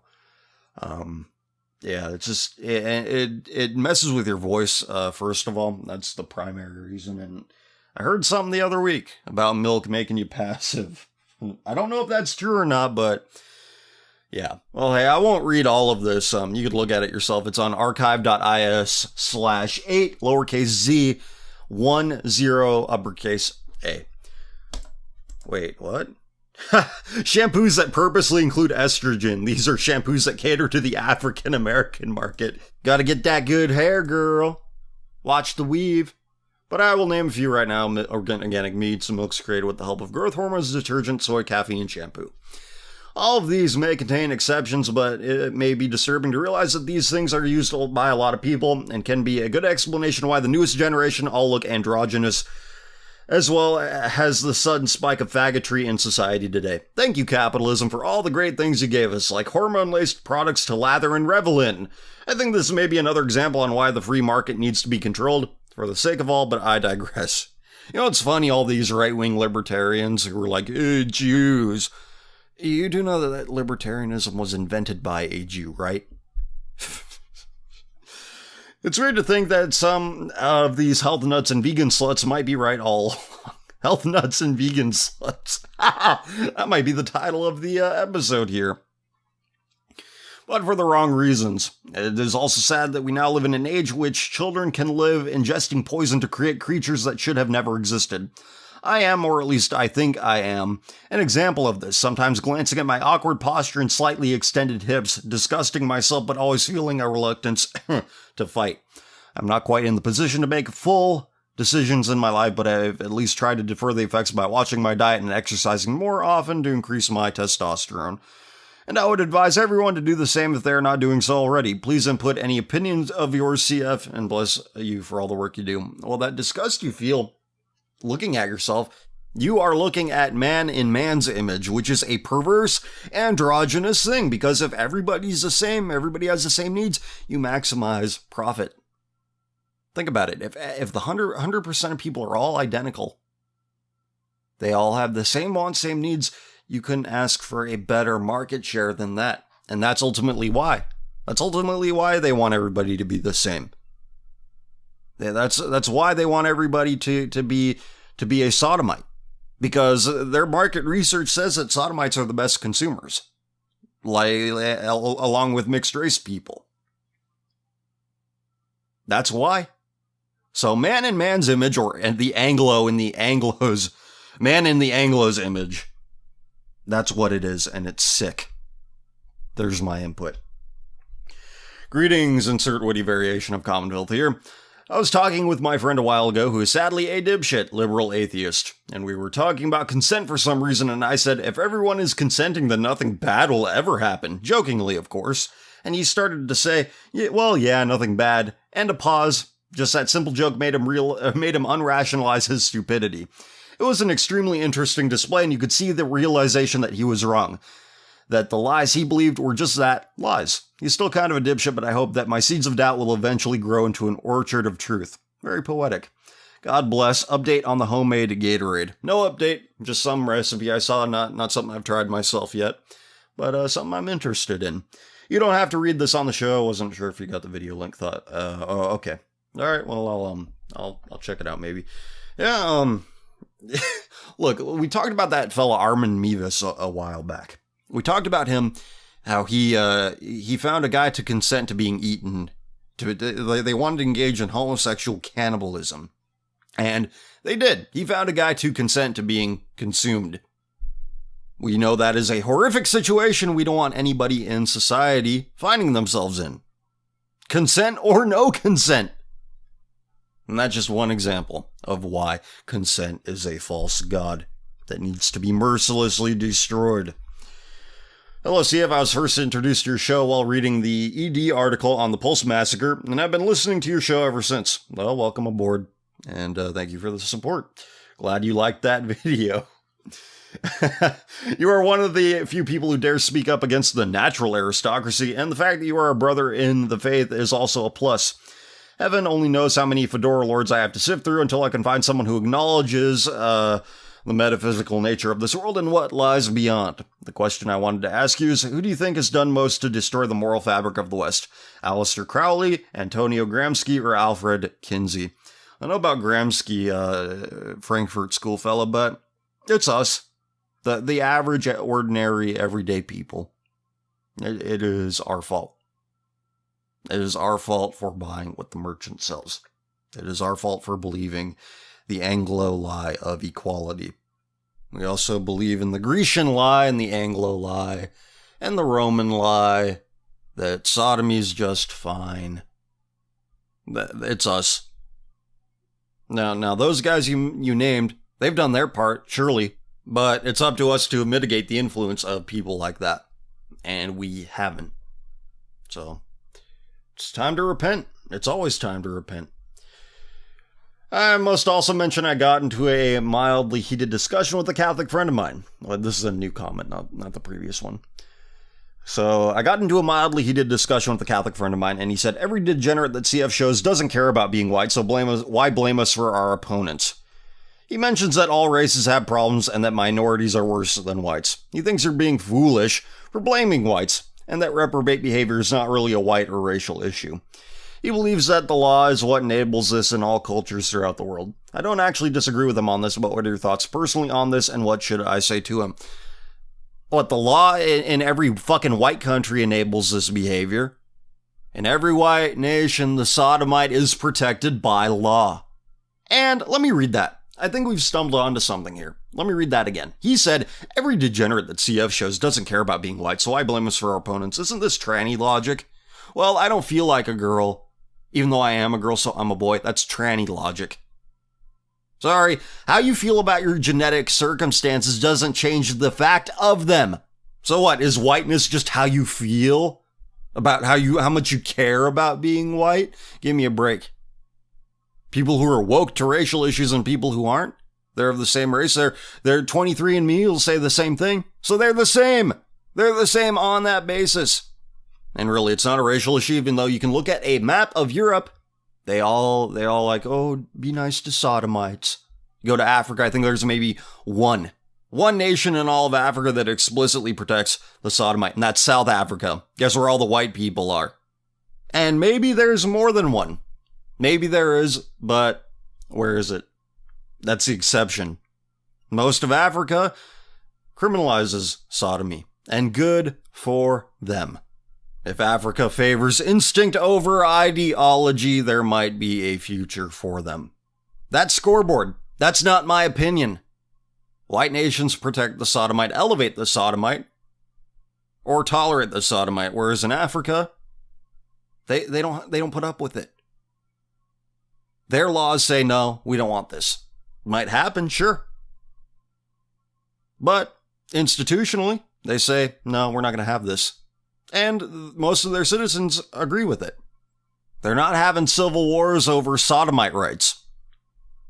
Whereas, that's not out of the question for America and Europe.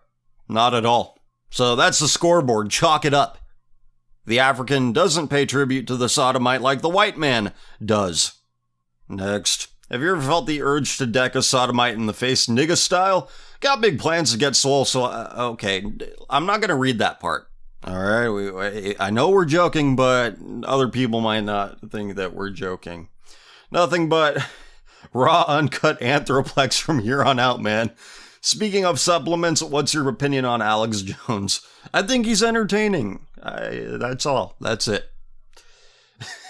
God damn it, man. Just buy the damn water filters. I got a family to feed. But no, I have not had that urge.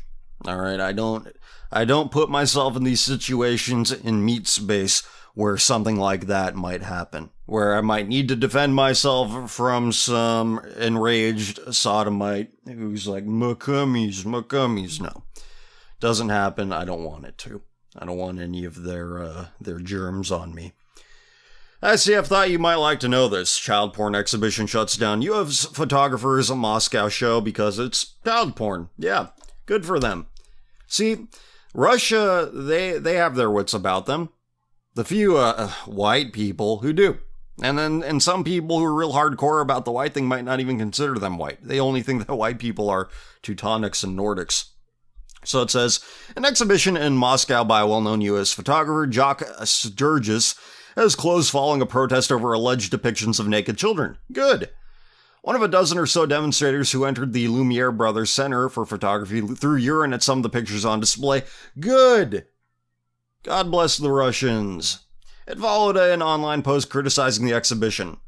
Natalia Livinskaya, the curator of the so-called Absence of Shame exhibition, allowed the press to see the show before shutting the doors, and explained, I don't want my center of photography to start having problems because of inadequate behavior by some individuals. Let's see, I'm taking pictures of naked children, but you're the one with inadequate behavior. Kill yourself. Protesters accused the show of promoting pedophilia and called for Russian authorities to get involved. Good. This exhibition violates Russian values. We Russians have our own values, and they don't include pedophilia and photos of naked children, said one man outside the gallery. Values? What are those? Those are a cis heteronormative patriarchal construct, says the American. Sturgis, a photographer known for photographing nude women and adolescents, said he is saddened by the shutdown and had no other gallery, and said no other gallery around the world has reacted like this. Yeah, that's because you're in filthy sodomite nations, like all the nations of Europe, save for a couple. CF, what is your thoughts on Japanese whaling and the Chakotas people's whale hunts? Here's a Russia Today documentary about the Chakota whale hunters. Check it out if you have the time. I have no opinion about whale hunting, to be honest with you. I think whales are cool, but yeah, it's not something I look into. I think whales are neat creatures. They're very grand creatures. I think they're worth keeping around, but no opinions on whale hunting, unfortunately. Not something I've given much thought about, but I'll check this out later. Inshallah, Carlos Fernandez, relatively new listener for the radio, but have been watching Tumblristas since mid-2015. Well, I value all of my fans, regardless of what their preferred series is.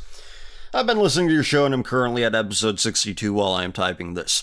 I wanted to finally write you a comment, and finally got the courage to write this because of something I heard in an episode. Don't remember which one, but it was in between the 50th and 55th episode. You said that the only people from third world countries that emigrate to America or Europe are the most indecent or worst people, and the good people stay there because they actually care for their country, and that is partially true, and I'll explain why. Well, I also added it's a practicality thing as well, because if you have the ability to move halfway across the world, you have nothing going on for you at home. Yeah, you've built nothing, you've developed no important relationships, nothing. If you've actually built something there and you need to be there to maintain it, you stay. It's simple. So it's addition by subtraction in the third world. You know, all the worst people are fleeing these places, leaving, not so bad people behind. Using this theory. Of course, there are some pieces of shit that'll stay behind, but even still, it's an addition by subtraction. How could it not be? It's a mathematical impossibility. It's impossible for them not to be better off without this dead weight. Continuing, the decent or educated people stay in their countries not for love of their land, but instead because our government makes it practically impossible to emigrate to another country due to bureaucracy in regards to money for buying plane tickets or saving up for rent or buying a house in the country they're emigrating to. Our healthcare is so shitty, that people would rather kill themselves than to endure cancer in a country that there's literally no medicine for the chemo. These kind of things never make it in the international news, and probably some people never heard about it outside of some Latin American countries. Yeah, well, because that shows that what Whitey perceives as the noble savage isn't so noble. We don't like to admit that people aren't good to each other, especially people we idealize, which is why you can't put your faith in man. You can't put your faith in man. Do not put your faith in man. And you avoid the whole noble savage bullshit. Then you could actually acknowledge the good for what it is. You can acknowledge the bad for what it is. So I'm very sorry to hear this. This isn't something I knew about, but not terribly surprised at it. I know you say that you don't care for the exceptions, but it's discouraging here to talk so dismissive about Hispanic immigrants because that's my only hope for a better life for me and my quadriplegic brother that has poor health due to no medicine here. I know you're talking from a sincere heart and care for your safety, but I understand your attitude towards third world countries' people. I'm from the Socialist Republic of Venezuela. Yeah, you're having difficult times. So my heart goes out to you. And your retarded socialist God, the socialist God, the God that failed, another God that failed. It's making life so much worse. But you've got to understand or know that by living here, you only have two options. You either immigrate to America, Europe, Chile, Argentina, Ecuador, since these are the most common places that we emigrate, or you die due to illness and no fucking medicine because it's too fucking expensive or you can't find it. Or buy a thug that wanted your smartphone and got mad that you had a shitty Nokia phone instead. Here, the skill or trade schools are basically useless because no one wants to hire you for the reason that they can't pay you properly for your work because 1,000%, I shit you not, inflation. Thanks, socialism. Well, white people socialism will work, though. This is what my people think. Too many of them. This also means that private colleges are unpayable because it's as expensive as your universities, and the public ones are on hold, or paro, as we call it. I don't know what to do, CF.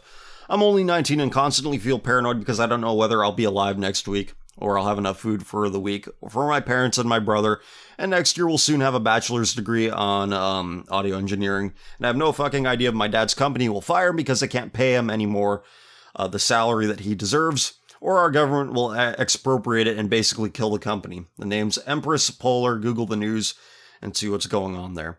And we'll be fucked. I hate living here, CF. Every day in this country is suffering and depressing. Almost all my friends have already left the country, and I don't know if I'll ever leave this place. You've helped me, CF. You've opened my eyes and finally made me return to church, but I still feel empty and demotivated. And it makes me feel a bit worse knowing that you feel justifiably negative towards third world immigrants. You're someone that includes my hardworking parents that I look up to. I know it's a long text and is most likely grammatically broken. Hey, don't worry about that. I don't make fun of people for having a second language. But I needed to vent, and again, you're someone I look up to and help me to lead a better life. Have a good day, and I hope you'll read this. Senor Asqueroso. Edit, I hate that Reddit doesn't give a fuck about space, and it made it an endless text. Well, no, there's paragraphs. Don't worry about it. Like, if there were more people like you from the third world wouldn't be the third world. The third world would not face the conditions they face if most people were like you and your family. It just wouldn't happen. You are the righteous, you are the decent, you are the salt of the earth. And that's the truth. But unfortunately, your fellow countrymen are not like this. Those aren't the people we get. Again, these are people that literally have nothing. You have something. You have a family. You have a very sick brother. A brother who can't live on his own due to his condition. You don't, which is why you're there. You have something at home to lose. You have a life there. I bet you that most of your fellow countrymen wanted socialism. They wanted it very badly. Because they are terrible people. Only terrible people want socialism. This is the truth.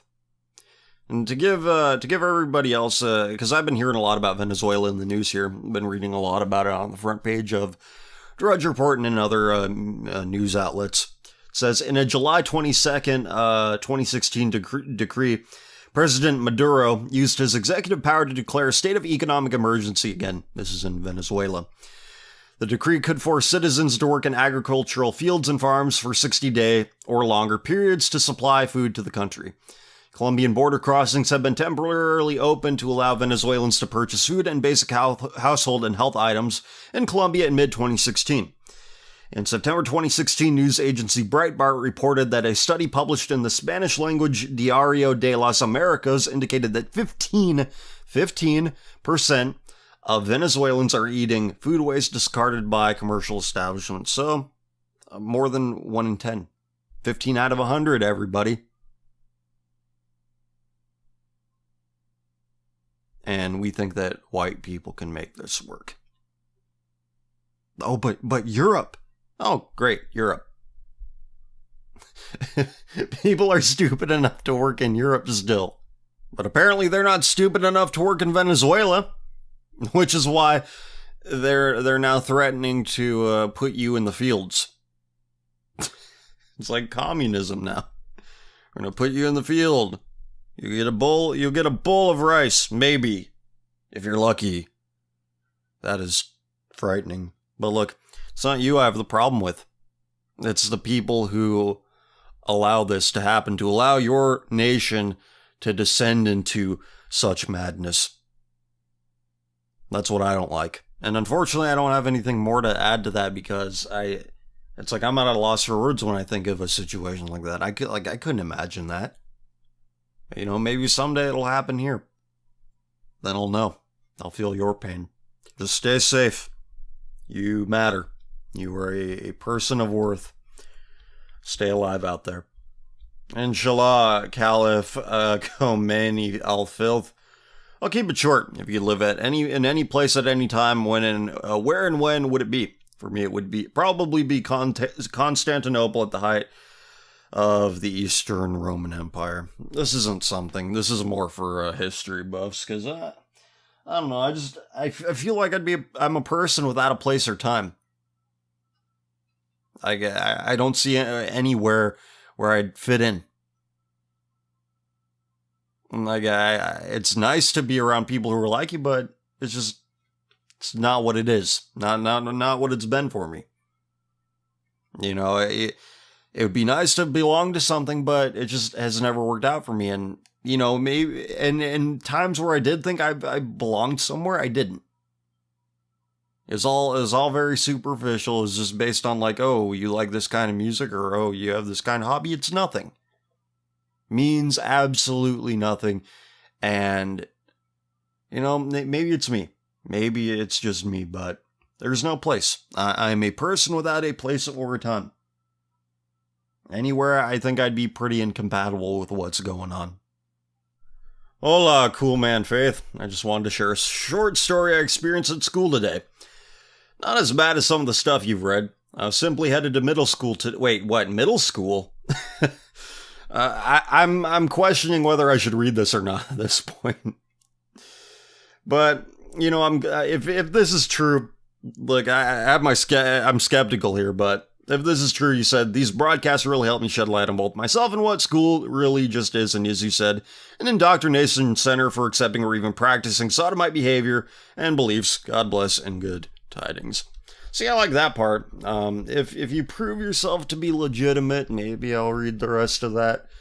But, yeah, skeptical. Middle school. I thought middle schoolers just watch Let's Plays of funny YouTubers. How the hell are they finding this? Assuming it's true. Alright, next. Was America ever great? Not in my lifetime. Hey CF, I've been listening to you since June, and I just joined Reddit today to state my opinion about an article I found on your Twitter. Long story short, two male pause cummers, lovers, from the pause hellhole New York City visited San Fran for the Folsom Fair, only to be pepper sprayed by 5 men in a blue van. One of the men yelled, "You fags are destroying family values." In my opinion, I don't condone the attack, but if one were to look up Folsom Street Fair, you would be inundated with images of pause fags, lesbians, and their perverted advocates barely clothed except in leather and parading their BDSM sexual disorder. Obviously, any rational moral person would be repulsed, especially a parent. In the comment section, the advocates of cummers blamed Christianity, but if Muslims were to attack, there would be countless excuses from the far left. And then the right would say, Muslims are the real homophobes. Fucking retards. In conclusion, screw this reprobate earth and may God rain fire and brimstone. You do you, CF. I have done a segment about the Folsom Street Fair and the Up Your Alley Fair, as reported by the Zombie blog, which is a fantastic blog when it comes to documenting those events, because he's a photographer, writer, and he goes to these events. I would never do that. Ever. Even if it did mean like 200 years worth of content I could sift through. No. I let him do it, and I actually read some of his documentation. Documentation on his website. And yeah, the Folsom Street Fair, I'm going to stop myself from saying something that'll get me in trouble there. Yeah. But, you know, I understand why you don't condone the attack. It's just something they can point to, saying, like, look, we're still victimized in this society. Yeah, you don't want to give them any ammo for that, considering that whites are already far too predispositioned to tolerate depravity. What the fuck did you just fucking say about me, you fucking Christ cuck? I'll have you know that I have a top reputation on therightstuff.biz, and I've been involved in numerous Twitter troll raids on NRO, and I've over 300 confirmed blocks. I'm trained in guerrilla mindset, and I'm the most implicit cyber celebrity in the entire alt-right. You are nothing to me but just another breeder. I will make America great again, the fuck out of you with the autism, the likes of which has never been seen before on this earth. Radix my fucking words. You think you can get away with saying the shit to me over your podcast? Think again, fucker. As we speak, I am contacting my Radix vanguard of NEETs across the USA, and your Jew on a stick is being mocked right now, so you better prepare for the storm purity spiral. You're just fucking, banned, Yid? You're fucking banned, Yid. I am on Grindr everywhere, every time, and I have been had by over 700 men, and that was just at Amran. Not only am I extensively versed in Vedic sutras, but I have access to entire eddas of the poly-romantic neo-Nordic Aesers, and will use it to its fullest extent to wipe pure Christian morality off the face of the internet. You know, this is really funny, but it's like all the buzzwords. You just need to add something in, like signaling somewhere. Look, signaling is the least of our concerns. It's like if a mom was like turning her son into a tranny and she didn't post on Facebook about it, she'd still be turning her son into a tranny and encouraging him to cross-dress. Alright? So the fact that she's signaling is like, that just lets us know that this shit exists. We should be glad for signaling. Yeah, that lets us know who to avoid, and we could point to it and say, look, see, it's prevalent, and it's true. If only you could have known what unholy retribution your little clever bumper sticker was about to bring down upon you, maybe you would have never sold your fucking merch. But you couldn't. You didn't. Now the Jews are winning, you goddamn evangelical. I will get Cummings all over myself and I will drown in it. I'm fucking dogs, CF. Are they really that mad about my bumper stickers? I mean, they're not just bumper stickers. It sounds good to say bumper sticker, that's why we say it. But you can put them anywhere. You can put them in public places, which in fact I recommend that people do. Get a good laugh out of people. Are they really that mad about it? Like, did me taking something into meat space really piss them off? That's sad. But yeah, all of this could actually be some real thing. We're so fashy. We're so fashy. Pathetic. Not the post. The post is quite funny, but the people that inspired it. Pathetic. Hello, CF, you have the best British accent ever. Well, thank you. Some people say it's Australian, and I can see how they see that, but, you know, if I were to practice, I could stop myself from switching from one to the other mid-sentence. But, yeah, despite that, if I have the best one ever, then, hey, if I did practice, then, nobody would be able to come close to my British accent. So, be glad somebody else can do it. I'm so glad you mentioned the idolatrous devotion people can have to freedom. I'd recommend you read or listen to Christopher Ferrera's book, Liberty, the God That Failed. Hey, there we go. That's the second time man, it's like poetry, it rhymes. Policing the Sacred and Constructing the Myths of the Secular State, from Locke to Obama. It examines this notion very closely. Now on to your guess about Asians' relationship to shameful things. I think the main problem with the Asian attitude is either apathy towards degeneracy, well that's pretty similar to the white attitude towards it, or the tacit toleration of it, so long as it doesn't cause any disturbance, which in turn causes an unspoken agreement that degenerates form their own little subculture that is in fact tolerated, rather than stamped out. This is why the Philippines, which inherited a Spanish Catholic ethos of manliness and womanliness, still has a large, increasingly tolerated and visible population of flamboyants who act as entertainers, hairdressers, etc. Well, I fail to see how this is any different from the West. Western attitudes are very apathetic towards it too. So, maybe that exposure to the West they've had informs it. To the point where the media has been imitating American attitudes regarding sodomy, having soap operas about a married man's affair with his secret boyfriend, among many other attempts at normalization. Well, you have that Spanish influence, which also influenced Mexico, and you have that same thing going on there. So there's the common denominator, because in China, they banned depictions of sodomy on television. So that's not tacit toleration of it. They're saying like, no, we don't want this. No, we don't. We don't want it.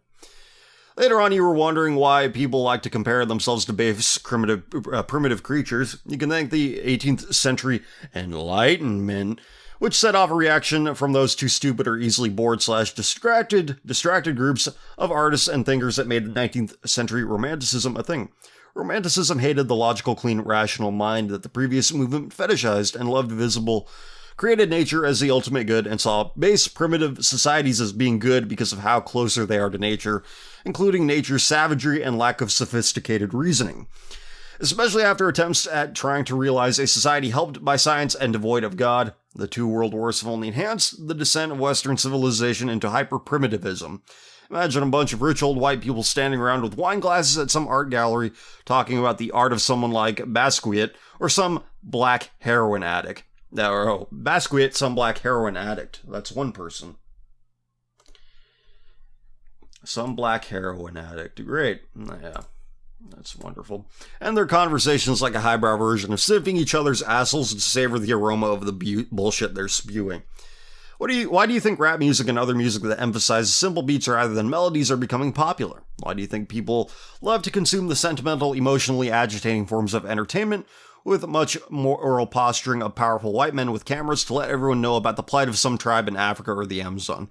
Or some low-income wage workers in China are making up their own perfect primitive race of people for them to project their self-assurance of moral superiority. Movies that now feature heroes that want to become one of the natives as a sort of self-expiation from some imaginary guilt that is abstracted as an idea rather than be an actual relevant concrete incident that merits actual restitution or apology.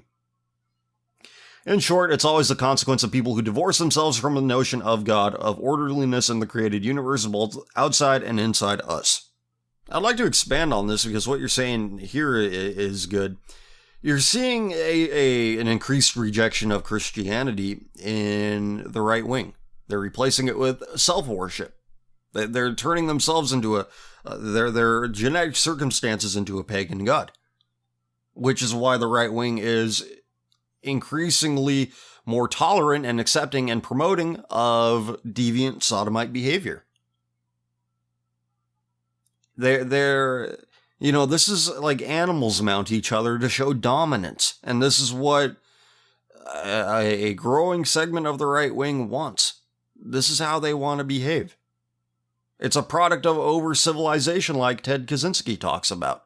The traditional sodomite is the right-wing version of the noble savage like you're talking about here. So they have their own version of it. What's the common denominator? Over-civilization. You think you could have all of the blessings of God without God. And then God's not stupid. He will turn those blessings against you. And he has done that. God has done that beautifully. Next, ICF, in a recent video by the Westboro Baptist Church, which is in essence a recruitment video for them and provided for me a somewhat clearer picture of what they stand for. In this video, they seem to make the claim to being the only true Church of Christ, the Lord's teachings, and those of the apostles. They say on the one hand that in order to truly connect with Christ, one must attend, they suggest a physical church, or as they say, butts in seats. Yet they make no mention, show evidence of what they do in their church by way of modes of worship, such services, readings, and song. By the way, they even participate in the Eucharist.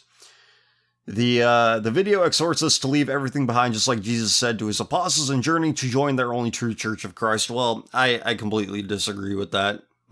I like what they do. I do, but I don't agree with it. They're the only true church. That is before it was actually embodied in the physical places and actual location as a church, for their true church is modeled on Christ's church, as originally a gathering of a group of people banding together, traveling and preaching as did Christ and his apostles had done, and many others down through the ages since the formation of Christianity. I'm beginning to attend Eastern Orthodox Church, in particular the Russian Orthodox Church.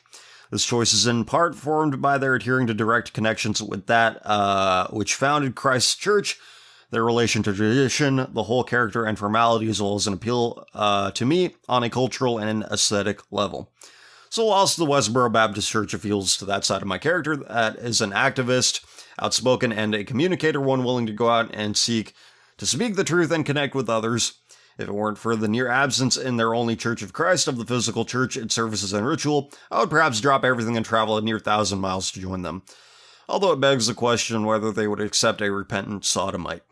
And I guess you must also take into account that my general early upbringing was with a background of Catholicism, and yet not a confirmed or practicing one, as well as a background of the false Church of England, where I went to church when young. Westboro Baptist Church only present their church as street preaching activism via signs and on YouTube, internet preaching and sound bites from the Bible and Christ's teachings, which they seem to predominantly use to attack sodomites and the sodomite establishment. Whilst this is all well and good, it seems that even as they want, as they put it, butts in seats, there's very little, if any, sitting on pews or any usual ceremonial, and more standing on street corners singing cover versions of pop songs for Vine. Yeah, that's how you know that, they're a little too of the world to be Christ's only church, true church. Whilst contrary to the Orthodox Church, which does not have a visible activism as far as I know, and yet to find out, I am sure that the Orthodox Church assists others in various ways and on a day-to-day basis, have opportunities to transmit God's word and bring people to the church. What are your thoughts, if any, on any of this? God bless. Well, God bless you too. And I wouldn't do that at all. No, yeah, you're right. Trolling people with pop songs. and adding God and God hates fags to it. Yeah, it's funny and it gets attention, but really, that's not God's only true church. No, not at all. Hola, Senor Filth. Hope you're doing well. In your work, you expose the Western/white degeneracy, but never touch upon Muslim/Black/Asian degeneracy. Au contraire, my friend. I'm correct, or am I correct to assume that you chose to focus on Western/white degeneracy for the simple reason that they are your people, so to speak? God bless CF, keep up the good work. That's only a part of it. It's a big part of it, sure, but, I would say it's not the majority. It's not the plurality. The problem is that Western, white nations are the biggest exporters of depravity on the planet. This is a fact. All of our TV shows are played in every nation on Earth. Our websites, American websites, anybody in the world can access those, and they do. Exojane, BuzzFeed, poisoning the minds of everybody all around the world. It's a fact, it's not my opinion. White nations spend money to promote gay rights abroad. Didn't David Cameron say he wants to export gay marriage as a conservative? The United States promoting gay rights in Africa, which they're rejecting. Good on Africa for rejecting. Yeah, the United States government, your tax dollars at work are being used to promote gay rights worldwide. How about that? And let's see if the inverse is true. Does anybody know if African governments are spending their money to promote gay rights globally? I don't have to look that up to tell you, no, they're not. So there's my answer, and we will move on to the next segment because we're done with the question and comment thread. Thank you, everybody who participated. How about an update on a story we previously read on this show? Was something we previously documented here about a gay YouTube star. Isn't that all of them? Yeah, this idiot here, he beat himself up and cried hate crime. The poof who cried hate crime. Online personality charged with felony vandalism after being accused of filing false police report. Notice how when they get caught in a snafu, it's always they're just a regular person. It's only when they're doing something positive that they mention real early on that they're sodomites. So, yeah, online personality charges felony vandalism after being accused of filing false police report. The LA County District Attorney's Office has filed a felony vandalism charge against an online personality they said filed a fake police report and told authorities he had been beaten and attacked by 3 men in West Hollywood last June. And his hospital...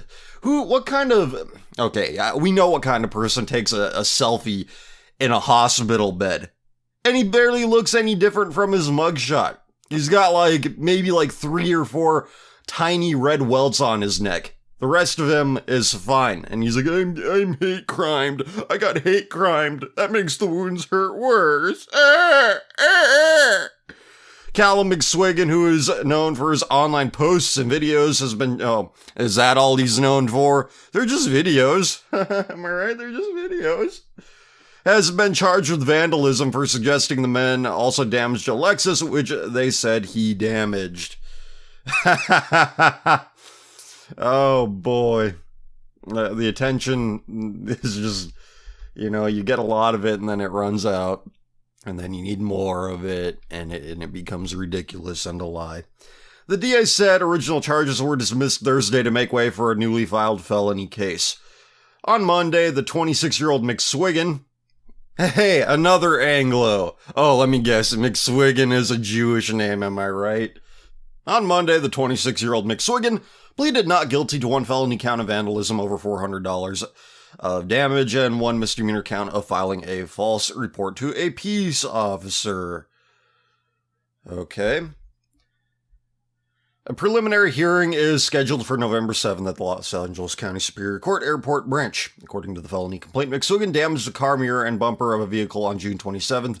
The defendant is then alleged to have falsely reported to police that he had been beaten by the vehicle's driver and the 2 other men, the DA said. So, he smashed up a car, and then he beat himself up. Yeah, well, if he's good for our movement, then, again, clueless right-wingers. They want this. They want people like McSwiggan. McSwiggan had broken several teeth in the attack, and the three men gay bashed him outside the popular, And said the three men gay bashed him outside the popular bar, the Abbey. Officials said his wounds, he also needed stitches in his head, were self-inflicted. Well, it doesn't look that bad. Of course, yeah, even when they're bloodied and broken. Gotta find the best angle possible for this selfie. Narcissistic to the very end. I lost my spot. They said he used a payphone inside the sheriff's station to cause the damage to his face. The defendant, a YouTube star and gay rights activist, and there you have it. Buried in the last two of the three paragraphs in this article. Whereas, if I'm recalling correctly, and maybe I'm wrong here, but it seems like right away they said, this is a suspected hate crime. Somebody gay bashed, homophobia. So, the defendant, a YouTube star and a gay rights activist, faces a possible maximum sentence of 3 years and 6 months in county jail if convicted of the charges. The case remains under investigation by the LA County Sheriff's Department, West Hollywood Station. Aren't all YouTubers these limp-wristed, weak-gripped young people who are all very, very gay-friendly? I'm going to show you something. A friend sent this to me. And here it comes. These are advertisements. And here's what they portray. One is for Target with two men holding each other's hands, their noses pressed against each other's, and Target says, "That's love. Be yourself together. Build a Target wedding gift registry as unique as the two of you." And then from Tylenol PM, depicting two shirtless men in bed together. His backache is keeping him up. His boyfriend's backache is keeping him up.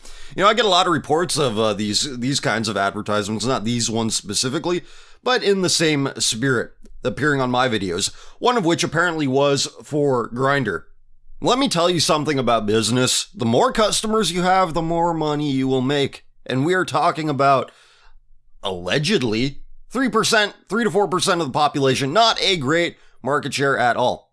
So how is Grindr getting the money to pay for Google ads, video ads, which are, from what I understand, the most expensive kinds of ads there are? It's not 3 to 4%. The fact that Target and whoever owns Tylenol see pandering to these kinds of people as profitable means that we're dealing with a lot of these people more than we'd like to admit. Look at the channel of any gay rights activist YouTube star. They have millions of subscribers. Millions. Where somebody told me one of the personalities, not this one I don't think, they bragged about sleeping with married men, getting sodomized or sodomizing married men. Married to women, and I can't believe I have to say that in this day and age. It is horrifying. We want to emulate the behavior of terrible people. And according to certain white people that a lot of white people look up to, that's just proof of the greatness of pagan societies. Not kidding. If you listen to Extra 35, you'll know what I'm talking about. Kids like to idolize and emulate the gay YouTuber, and what do whites idolize? It's not much different. Not much different at all. So that article is from cbslocal.com, losangeles.cbslocal.com. We'll try to remember to link to all this business. How about this one? Campusreform.org. Cornell referendum on men's room tampons passes in landslide. You're never going to reform the campus. You're never going to reform the universities. You're never going to get a majority, or at least a plurality, of lucid, sane people in university administration. You're never going to get them in faculty. It's not going to happen. The university is a freak show. You're better off turning your daughter over to a strip club than sending her to college. You want proof? Here's proof. Colorado Springs, University of Colorado at Colorado Springs, condom couture fashion show aims to destigmatize HIV and AIDS. University of Colorado at Colorado Springs is putting on a fashion show to show support for AIDS awareness. The only catch, the dresses are to be made from condoms. Let's raise awareness. Yeah, raise awareness that people have AIDS and HIV. And they don't use those condoms that you're making dresses out of. The University of Colorado at Colorado Springs is putting on a fashion show to show support for AIDS awareness. The only catch. Okay, I read that already. The condom couture fashion show is meant to educate students on the sexual health issues. The poster states that the event is geared towards destigmatizing HIV and AIDS and other issues of sexual health. Why? You were acting like No, you are a reprobate. You are a reprobate pervert, and you got a disease that only reprobate perverts get. Moron. See you Colorado Springs students, when asked about how they feel about the event, offered an array of responses. I don't know if making dresses out of things like condoms is a great idea, says David Song, major in criminal justice in his second year. But if the awareness and information is meant to be in a mind-blowing way, then it might work. Never compromise. Another student added that she feels that the event doesn't normalize anything about HIV, nor does it promote any awareness of any sorts. On the flyer, it says that the goal is to destigmatize HIV and AIDS, but in all reality, how exactly is it doing that? Asked Haley Wilford, a junior. Can you just have an educational workshop in a classroom about it? How about no? How about this isn't something that should be taught in schools, that HIV and AIDS is not something to have a stigma over. No, fuck that. It's a hideous, ugly disease that only hideous, ugly people get. That's a fact. It's not opinion. You don't get GRID by volunteering at a soup kitchen. You don't get HIV GRID. I'm going to call it GRID because that's what it is. You don't get GRID by reading to sick children at a children's hospital. You only get GRID if you share needles with sodomites or you get sodomized yourself. Both horrible things that nobody should do. Can't you just have like a workshop or something? Are you serious? No, let's... and think about it. Think about the kind of girls that would wear this. Where are they finding these people? They're abuse victims. Either they got abused or they abused themselves. They made decisions with their body that their minds were not prepared to handle. Their minds weren't ready to cope with the consequences of being used in such a way. That's where you get all these blue-haired feminists from, who cry constantly about rape culture and trigger warnings. That's what happens. I know that the virginal anti-feminist crowd doesn't like to hear it because, you know, they want some of that. They don't like the idea that what they do to girls without a commitment will cause those girls to snap. It's been happening. It happens more in this day and age. You know, maybe you could just not do what you're doing to lead you down this path, which is, you know, getting used sexually, getting pumped and dumped. This is what happens to all these girls. This is why they turn out lesbian feminists. This is the reason. And these same kind of girls, they put on dresses made of condoms and make their parents real proud. And I do mean that. Their parents probably are proud of them because their parents are most likely the same. So we have this one. Cornell referendum on men's room tampons passes in landslide. Cornell students voted overwhelmingly this week to provide free tampons in all bathrooms, including men's rooms. The Free the Tampon initiative received 78.6% of the 3,034 ballots cast, and will now be presented to the university's president for consideration. The reasoning behind stocking both men's and women's restrooms with feminine products is that not all people who menstruate are women when accounting for the transgender population. Now, the dudes want this too to stop their chronic anal leakage. I was just experimenting, bro. I was just doing what any other college student would do, bro. That's their rationalization, like herpes girl at BuzzFeed. I wasn't being reckless when I got herpes. Au contraire, slut. What else? From The Sun. Sex rooms, bondage dancers, and 60-hour drug raves. A rare look inside the world's most exclusive club.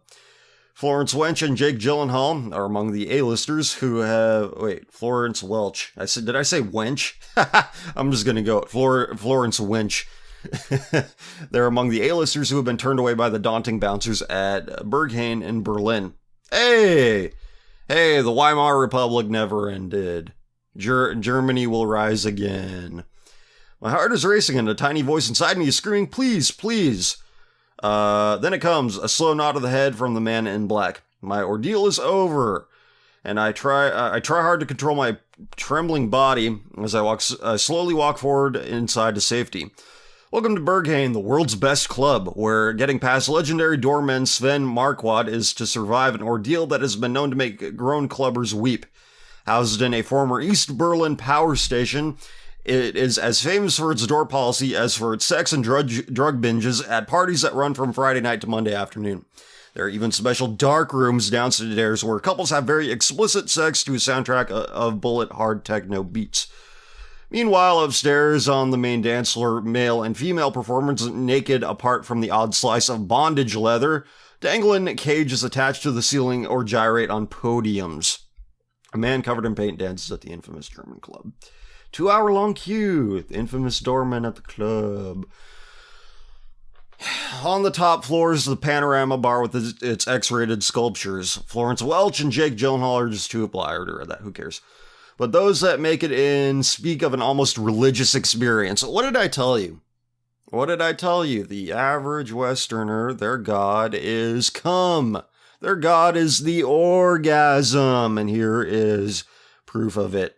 Homeland actress Claire Danes has described as the best place on earth.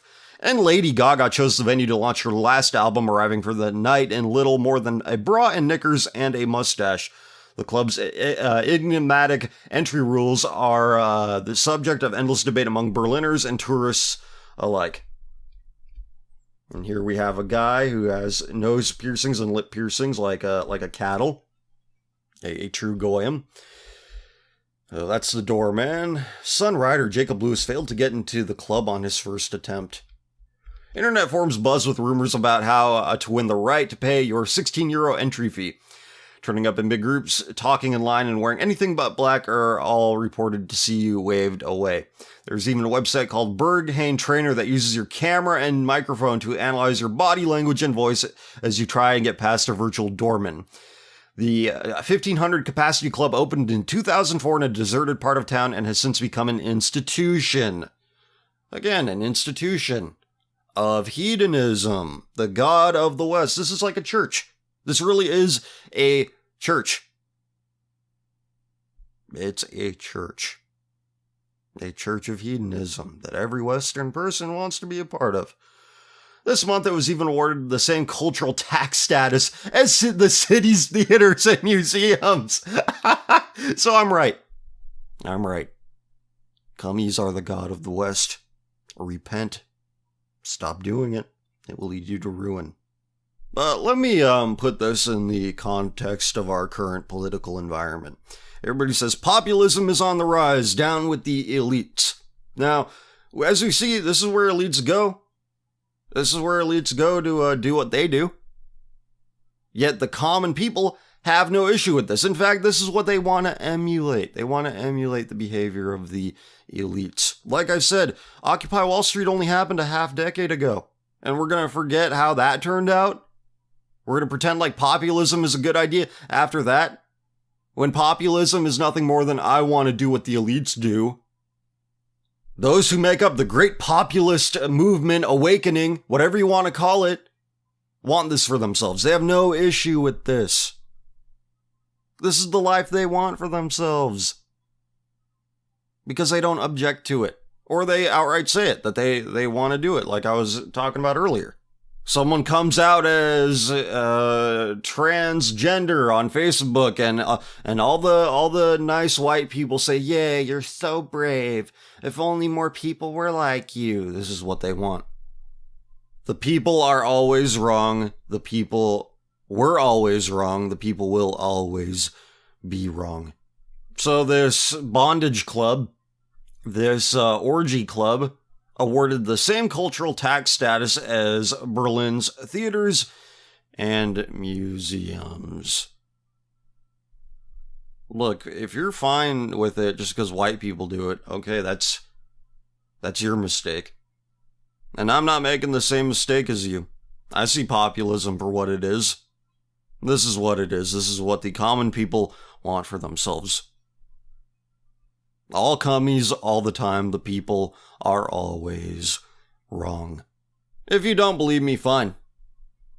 But you should hear this. Wayne Barrett, a Donald Trump biographer and New York City reporter, describes Donald Trump's mentor Ray Cohn. I knew Ray Cohn. I knew him well, and you just cannot understand how Donald could have been this close. I write in the book that they talked 15 times a day. One of the two stories here, I can't remember which one, said it was 5 times a day. It's probably somewhere in between. Roy himself told me they talked 15 times a day, but there's no question that next to Fred Trump, Roy Cohn was the single greatest influence in Donald's life. And Roy is incandescent evil. I mean, I would sit with him and it was enough to make you rush back to church. The satanic feeling that he would give you. He would eat with his fingers, and we would be at 21. And from what I understand, that's a restaurant or a nightclub or maybe a combination of both. But he would eat with his fingers. He carried a little glass in his jacket that he would take out and drink in this little glass. He would pop a white pill when he didn't think you were looking. And his house was filled with frogs. He was the weirdest guy. He was into the strangest stuff. He was a chicken hawk after little boys, and yet he was the most virulently anti-gay guy you could imagine.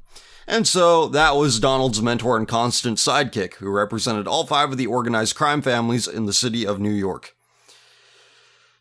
John Cody, convicted mobster, said to me, "Oh, I always used Roy as the go-between with Donald.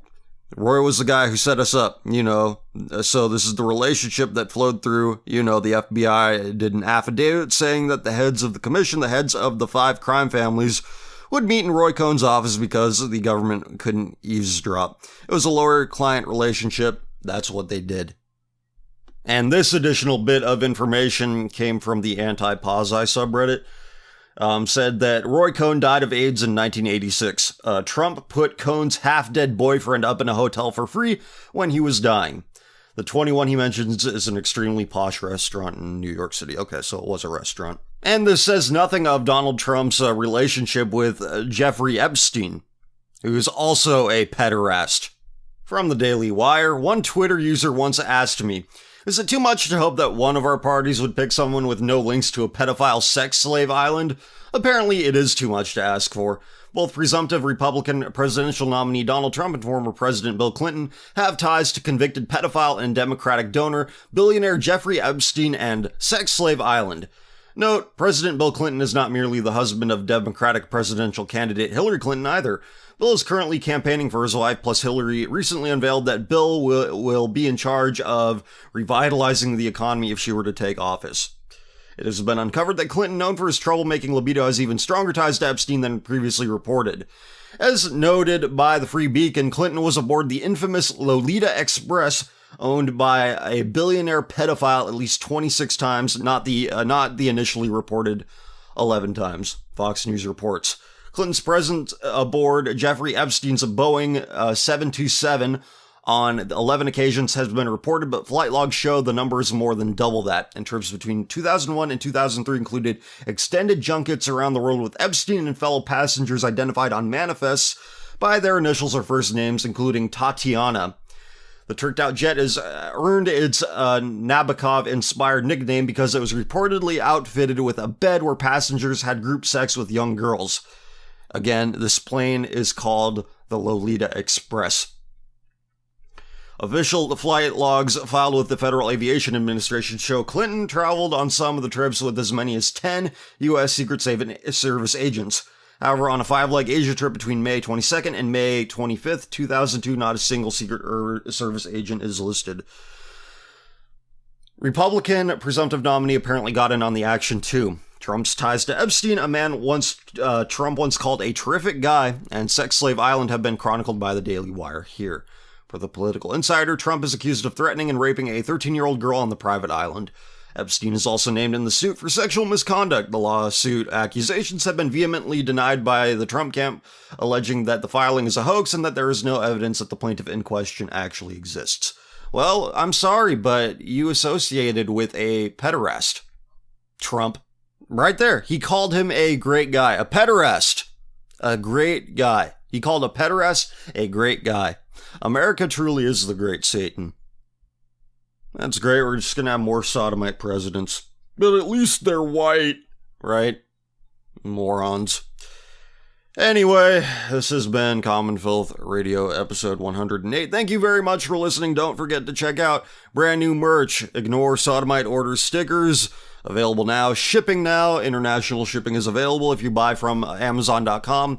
American Amazon. Click on the link below. It'll take you to the Amazon front page, search your item, add to your cart, check out within 24 hours of clicking that link. I get a percentage of whatever you buy at no extra cost to you. Don't forget to check out Common Filth Radio episode 36, also available right now. And if you haven't listened to anything I have available on Bandcamp, there is a very good discount if you buy the whole discography on my Bandcamp page. It is 65% off. Great deal. Check that out if you haven't yet. There's a lot of great material I have that is not on this YouTube channel. So, with all that being said, take care of yourselves, be good to each other. Talk to you later.